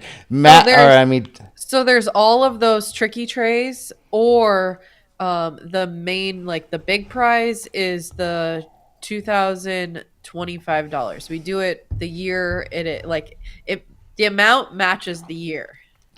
Yeah, so every year it's $1 more. Yep. Yeah. So Yeah. last year was So 24. there's a cash prize, and then there's like 40 other prizes to choose from, and it's mostly stuff that kind of helps your bottom line. So like a box of plush from All Star, or whatever it may be that helps you kind of save a bunch of money. And you basically pay $5. You get 1 ticket. You can drop it in each bucket. So what we've done in the past is I've done it all for you. It's super simple. I got 20 to sell, so that would be $100, right, David? What I was reading Pokemon Poll's comment made me laugh. Sorry, so there's 20 times 5 is $100. Yes. Thank you. So $100 I need to sell tonight. So please help me sell the $100. It is 20 tickets, $5 a piece, and basically what I'll do is I'll take your tickets and then I will drop them in the buckets at the show for you. So if you can't make it, we're so tired from filling out entries last year. Yeah. Every time we looked over at him, he was sitting there like looking at his list, filling out the tickets. I was like, I don't care. Need like a stamp, like just I don't care. I'm all about the scholarship. The person's name. All 20 tickets right now, Jonathan. Will you sing "I Got a Golden Ticket" from the Willy Wonka? I will. If you give me, I don't know how that goes, but I will totally sing it. If you pull it up, I will sing it, and Matt will sing it too. No, I mean, yeah, sure. I'm going to quote a meme. And how bad was Grandpa Joe to lay in bed for 20 years while his family was poor, but popped up and did a gig to go to the chocolate factory? Right? What's up with that? Yeah. There was a lot. Seriously, of things I still love that movie though. Well, the book, I guess I've never read the book, so this is secondhand knowledge. I heard the. Well, I've watched all the videos on YouTube, like the whole making of it, and how what's his name, Gene Wilder was like, I won't do it unless you let me do that flip, like he does, like he rolls up and does the whole whatever he does at the beginning, like he's like, I have to do that, that's my thing, and like there's a whole backstory to the actual filming of it and everything, and it's really cool. There's a lot of like hidden stories in that, and I love that movie. That's one of my favorite movies of all time. So I really think that. Did you like the remake or the? I'll tell you what's really cool. What's really cool about that original Willy Wonka is they've taken the what do they call it, the IP or whatever, and they've allowed it to branch out to so many gaming companies. So that's why we've got the Willy Wonka pinball, the Willy Wonka coin pushers, and if you go to the actual casino, there's so many Willy Wonka slot machines. Oompa Loompas get me, man. Yes. I love them. Yes. The best coin one. The marble coin one is absolutely amazing. That's done. It's Elot and Coast to Coast, right? That does that one, isn't it? I'm not sure who does. Or is it Sega? I want to say maybe Elot, but I could. I think it's Elot and Coast to Coast that does the Willy Wonka, and it's really good. I just like the Star Wars. Yeah, that's new. I know that one's new. That one's brand new. So, and if you guys go to the show, you get to see that. So, 20 tickets. I think we could sell them. Please post or send me a message. It's not that many tickets, $5 a piece, 2 per person. There is right now watching us, and then on the replay, there's over 40 people watch this right now, plus the replay, which we usually get about 200 and something or 300 something people watching the replay. So please send me a message. Listening on the podcast. Yeah. Buy tickets for the NBVA. It's a scholarship, goes to the kids. $5 a ticket. I will take care of everything for you. And like they said, I was, dripping sweat filling out all the tickets, but I would totally do it. I do remember that. Yeah. I have no problem. And I was like selling them on the spot. Like I have no problem doing it. It's a good cause. And actually, I mean, I think that this year's going to be bigger than ever. And I think a lot of people are going to come this year. I was a scholarship recipient. You were? Yeah. That's cool. So did it pay for yours? It was back Go when it ahead. was a very small, like they didn't do what we do now. They just asked for people's donations. Now that with doing the booth, we're able to actually provide like good scholarships. And so, yeah, that's my brother got it too. And then like, there's a lot of vendors that have gotten it or their kids have gotten it. So, yeah. Sorry, I ruined that train of thought. No, it's fine. The thing is that it was cool that you were actually a recipient of the Yeah. scholarship. That's That's why I awesome. got so involved with being a part of the scholarship committee. That was the first committee that I joined, just because it came at a time when everything was so expensive. I was going to ASU, and I knew that it was expensive, so every little bit helped. And so I appreciated it wasn't very much. It was like $200 at the time. Now it's significantly higher. Yeah. But I mean, just every little bit helps, and I wanted to be a part of making it the best it could be. So I really appreciate that you guys pump it, because it really does mean a lot to me. And I know that a lot of the recipients have written us thank you cards, and it's a pretty awesome thing to be a part of. So thank you guys. So, Nice. anyways, All right, I got a comment I want to cover here. Ready? Matt. Yeah. From C Viper, it says, "Do you guys ever deal with damage to your machines? What do you tell your location? I am just starting with 2 machines. Considering a bar location, should I keep one as a backup or pull it?" Who wants to go Who first? wants- Um, I would say, damage to your machines, treat it as the cost of doing business. Obviously, you want to protect your machines the best you can, but things are going to happen, and you just got to roll with it. That's what you do. that's why I don't I put minis in a bar. yeah, you gotta be careful where you put it. Obviously, if it's not secured really well and stuff like that. Like I bolt down my machines or tie them to other things, other properties if there's no staff out there. Like if it's a laundromat, and I take it. I usually put my lease, like my used machines have been through already a year or two. Well, I've already been doing this for 5 years, so I got that kind of inventory where I can like I'm putting a new one here, switching my old one to this space.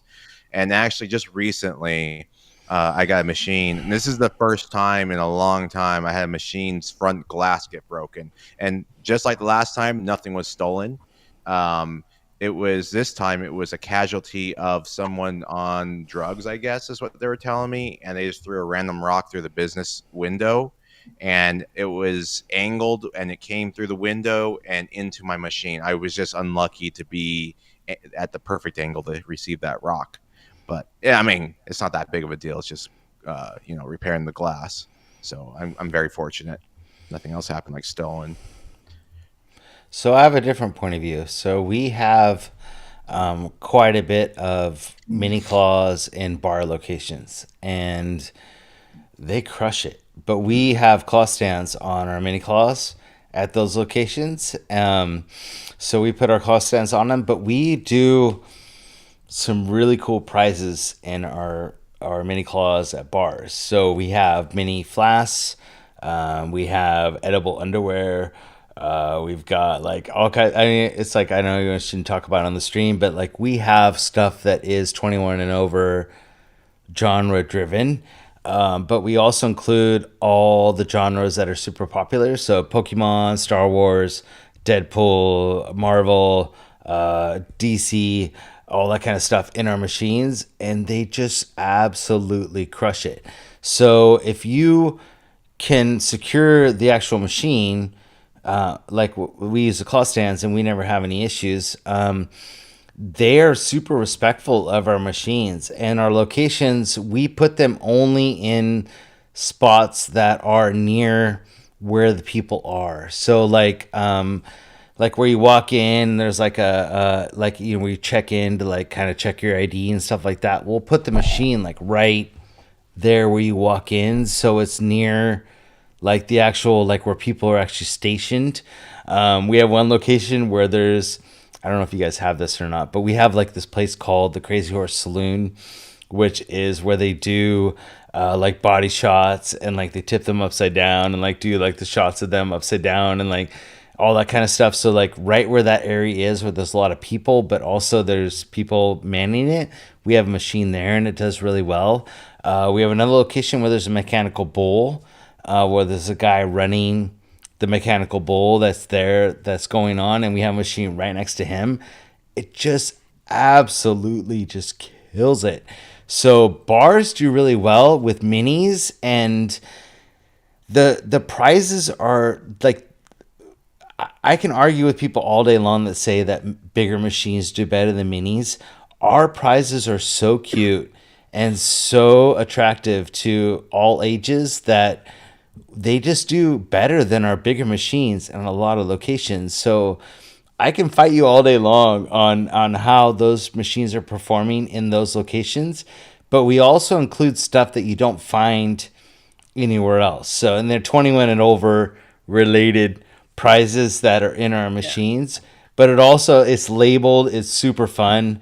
If you guys Google right now, you'll see adult related vending machines. So there's people that make actual like snack machines that vend only adult related products that are in bars.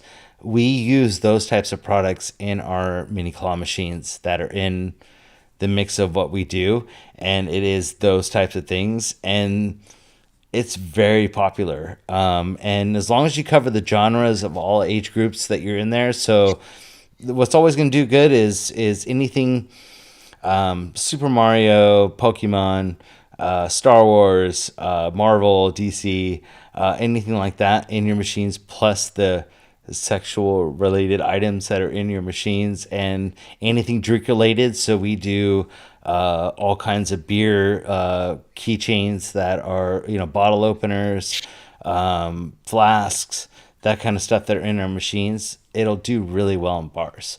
So it's about changing the dynamic of what you're doing and making sure that you protect your machines with the claw stands. You'll be fine. I don't think minis don't belong there. I think they do really well, because whether you're a guy or a girl, you want to buy that girl something from your machine that they'll want as a guy, and then the girl will see the super cute stuff that are in your machine and they'll want to buy it because they're super cute. So you're going to attract both genres regardless of what you do, and it's funny. Stuff that's in there that they're not going to find, and they're going to just blow money, because as the more they get drunk, they're going to be like, oh, I got to buy it. Yeah, the more they're like, oh, shit, I should have been spending time, or shoot, I should have been spending time with my kid this night. I'll buy them a toy. Or this girl I really like, I should buy her a toy. Or, the girl's like, oh, I want to take this home. Get to know the bartenders. Get to know what they like, because people are going to try to hit on them and win stuff out of them to get them stuff. Yep. 100%. So, anyways. Okay. So back to... You dropped some knowledge. Thanks. Okay, here Probably we go. opened up a whole can of worms in there. I know, right? Yeah. Probably. I mean, that's why I kept silent, because I was afraid that I would say something inappropriate. Yeah, because I've been. I was doing it instead of you. I cussed like 3 times tonight, and you did once, and I felt really bad. And so I felt bad. So, yeah. Well, no, it's more that I've been approached to do some of those machines, and the things that they wanted me to put in them, I cannot say in public. Save that for the Discord After Dark channel, right? Or the Vending Academy. Vending Academy, yeah. Join the Vending Academy and learn all the things you didn't know you wanted to learn.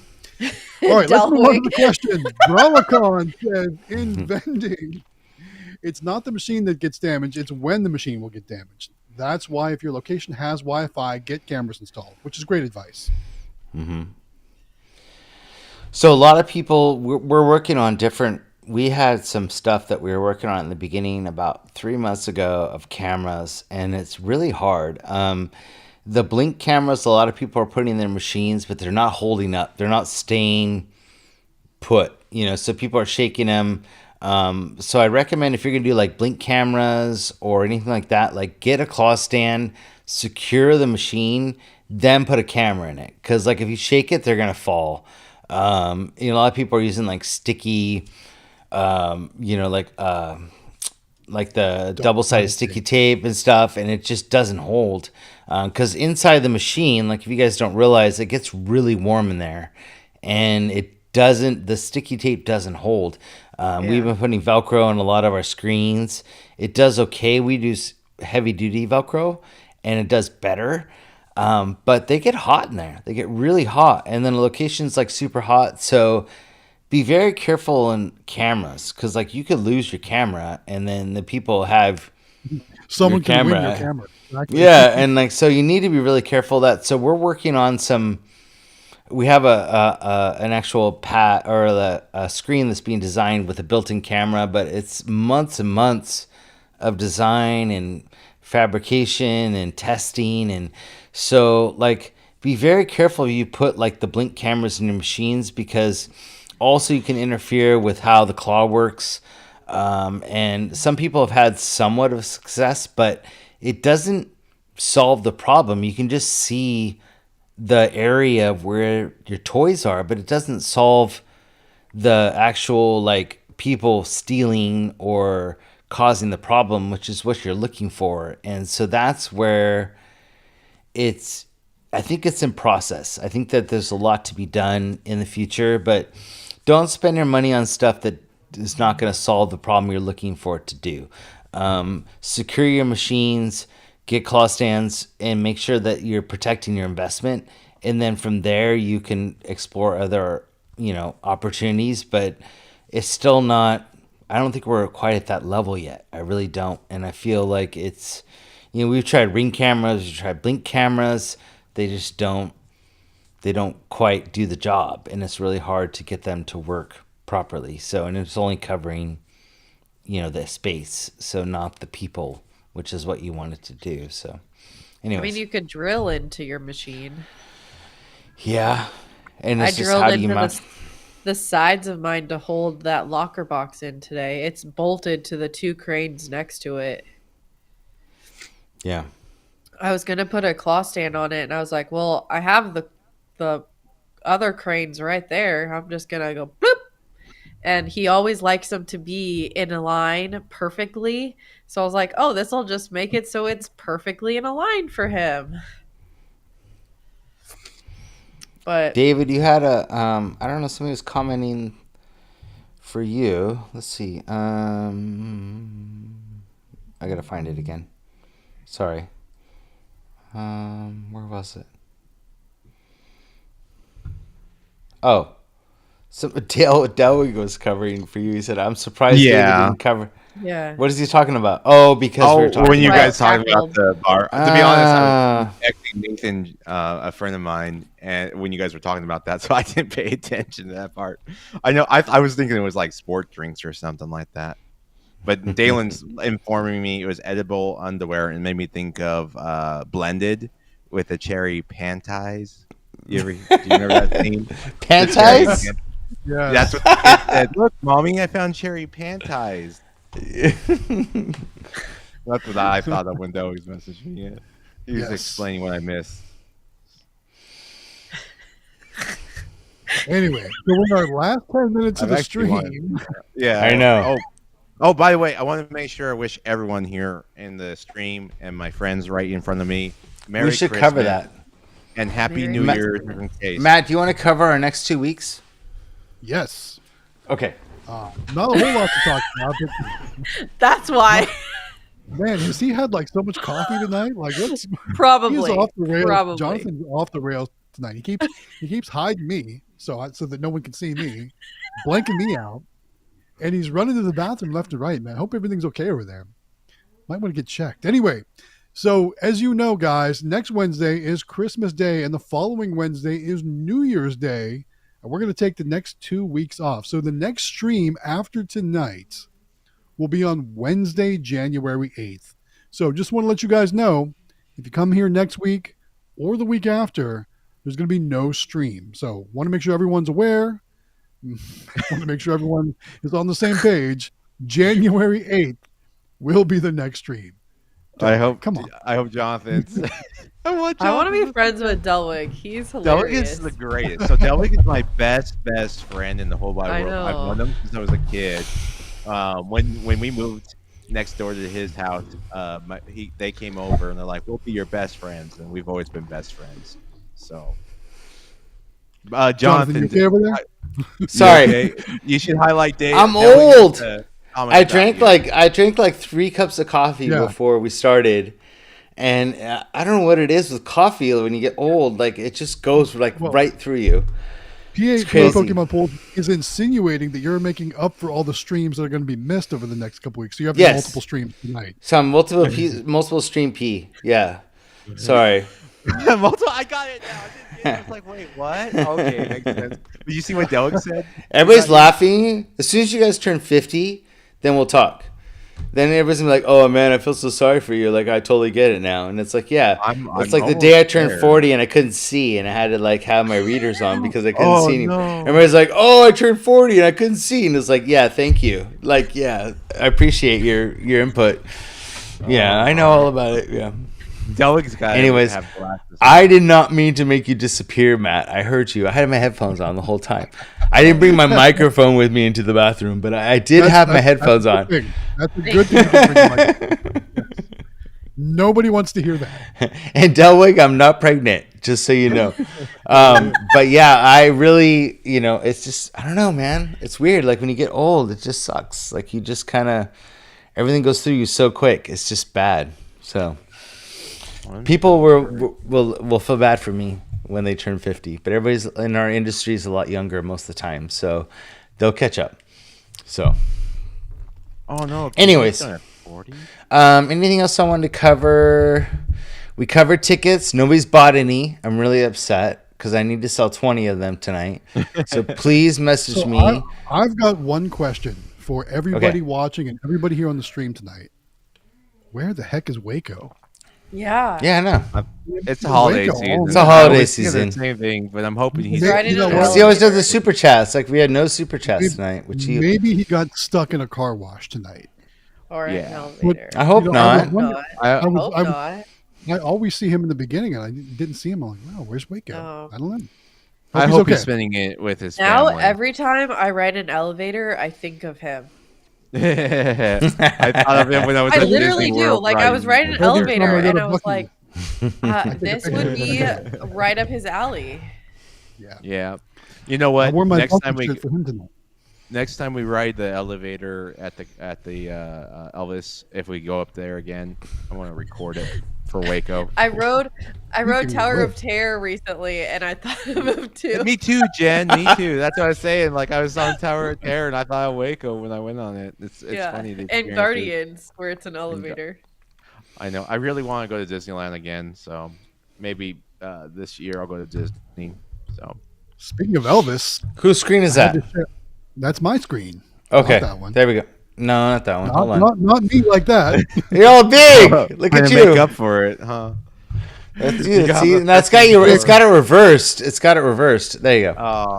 Oh, Look at Natalie. Look at that group shot. Right whoa! I'm not in that Look at- picture. Look at Natalie That in the was- top left corner. That's there. awesome. That was the night after all of the seminars. Is We that all is got that? invited to a private party? Yeah. Yeah, Wow. the Elvis suite. Look at all of us. I'm trying to Yeah. see that. I see Dominic's kind of face behind Yeah, the he's back finger there. covering his nose. Eli and Cody. Right there. Eli and Cody. Oh my god. Good vending's there. Yeah. Oh my god. Yeah, everybody's it. I see Sam. I think Amelia's Dominic? covered behind the guy with the hat. Oh, I see You know? Sam. That's Where's Sam Amelia? behind my head? Amelia's, I think, is behind the guy, gentleman with the hat on. From That's Travis. Oh. yeah. Oh yeah. And then where's Gabri? Where's my wife? Maybe she's hanging. She's out behind with- you, I think. she- I think it's. she might Oh, that's be with Amelia me. behind you. Yeah, I think that's She Amelia. might have been with me in the one I was like gonna say, quiet I think it's room. with Jen. The secret room. The room that's like a closet that's like the size of my bedroom. It's my Right, favorite.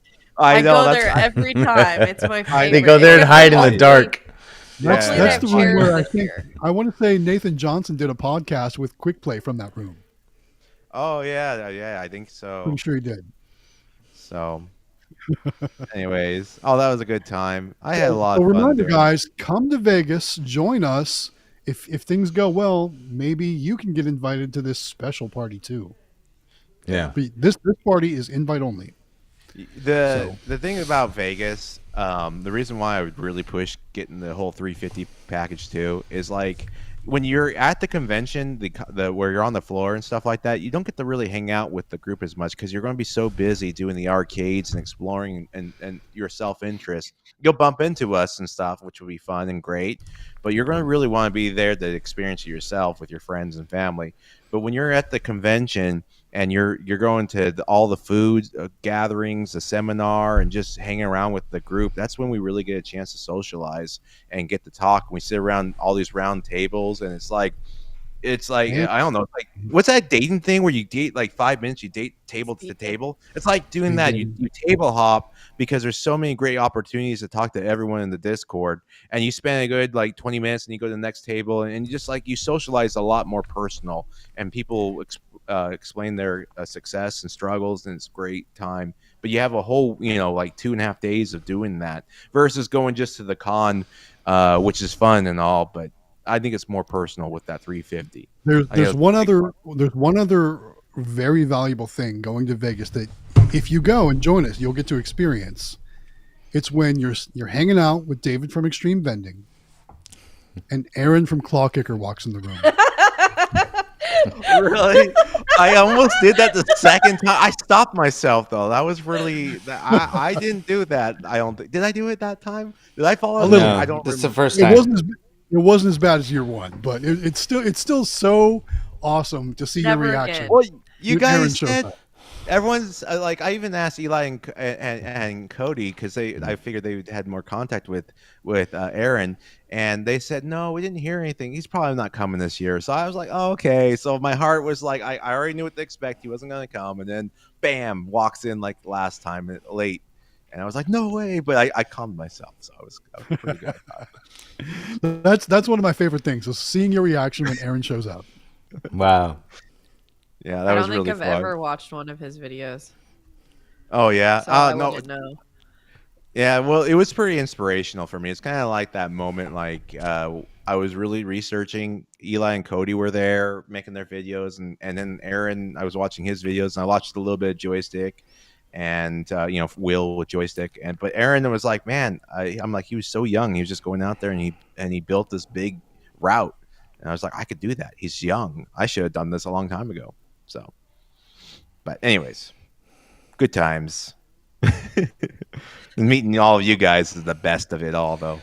Well, Agreed, agreed. I think that when you look at Eli and Cody, you look at us and Jen and everybody else, like we're not any different than anybody else in the world. Like the people you see here tonight talking and hanging out are the same you're gonna meet in person at NBVA, and we just want to help people and have a good time. Like we're not like super mega video stars. Like we're just not those kind of people. And we only reason we made videos, all of us, in the beginning was to help people. We didn't do it to like talk about how cool we are and how much money we made and any of that stuff. It was like, how can we like show what we're doing so people can also get involved and do what we're doing? And I think that's the difference between all of us, is that we kind of have that bond of being normal. We're not like, like you see, like it's funny because Natalie and I watch a lot of these, like like horror or I not don't know. horror, but Matt's like, on his way to being famous. yeah, he's kind of famous. So I'm hoping he gets that So silver keep play Matt button. out of it. He's kind of he's kind of big time. But like He's the on three his of own us, level. right? He's on his own level. But the three of us, we're just normal. Like you hang out with us, we're Well, just like he's we want to have normal good. too. He's Yeah. normal. I would like to think I'm pretty Um, normal. I have You're so much pretty fun with normal. you guys. I can't wait till Vegas and such. It's like us vendors, we just want to have fun. Well, So this year is gonna be different for us. It's only gonna be Natalie and I. The kids are gonna stay home. What? Yeah, so it's just gonna be us. The reason being is that they're getting ready to go to Santa Barbara, so they're getting all their school done and getting ready to like move down south. So for us, it's kind of a transition year for us. So they're going to be transitioning and changing schools, and it's a big deal for them. Like they need to be focused on kind of their stuff they're doing in school. And Sam's gonna be doing football, and Meg's gonna be doing cheer, and they're gonna be really focused on that. And so we kind of told them that, you know, it's best if you stay home and focus on what you're doing. And so it's just gonna be Natalie and I, which is good for us, because like Natalie, I mean, like I think that we get a lot of deals done and a lot of stuff while we're there, and I think it'll be good for the business. But I think every other year or even after that, Natalie or Amelia and Sam can go, but they're landing all of our locations for Santa Barbara, so they're going to be really involved, but they need to stay home, I think, for this trip. I think so. It's just going to be Natalie and I for this one. So there you go. But anyways, awesome, guys. Well, we will talk more about Vegas and the NBVA show coming up again on January the 8th, which is our next live stream. We're taking the next 2 weeks off for the holidays. Yeah, next year. We'll see you next year, guys. That old cliche thing, right? Everybody, right. Happy holidays, Merry Christmas. Yeah. Spend your time with family, enjoy what you do, and enjoy your family. I mean, it's that time of year, right? Why are you laughing at me? I think it's all about. I'm laughing at the comment. Sorry. Oh. Yeah, yes. I like that one. I think we beat that too. We beat that like a dead horse. All right. Okay. So you guys ready to wrap up? Yeah. Happy holidays. Merry Christmas. Happy holidays. We love you guys. Thank you so much for all your support and what we do and our website and buying products for the year. And we look forward to 2025. And we're excited. We just want to grow and help people. And yeah, so join NBVA, go to the conference. And join the Vending Academy, and let's work together to 2025. I'm excited. Happy New Year. And Merry Christmas. Guys, we'll see you on January 8th. Have a good one, guys. Bye-bye. Bye.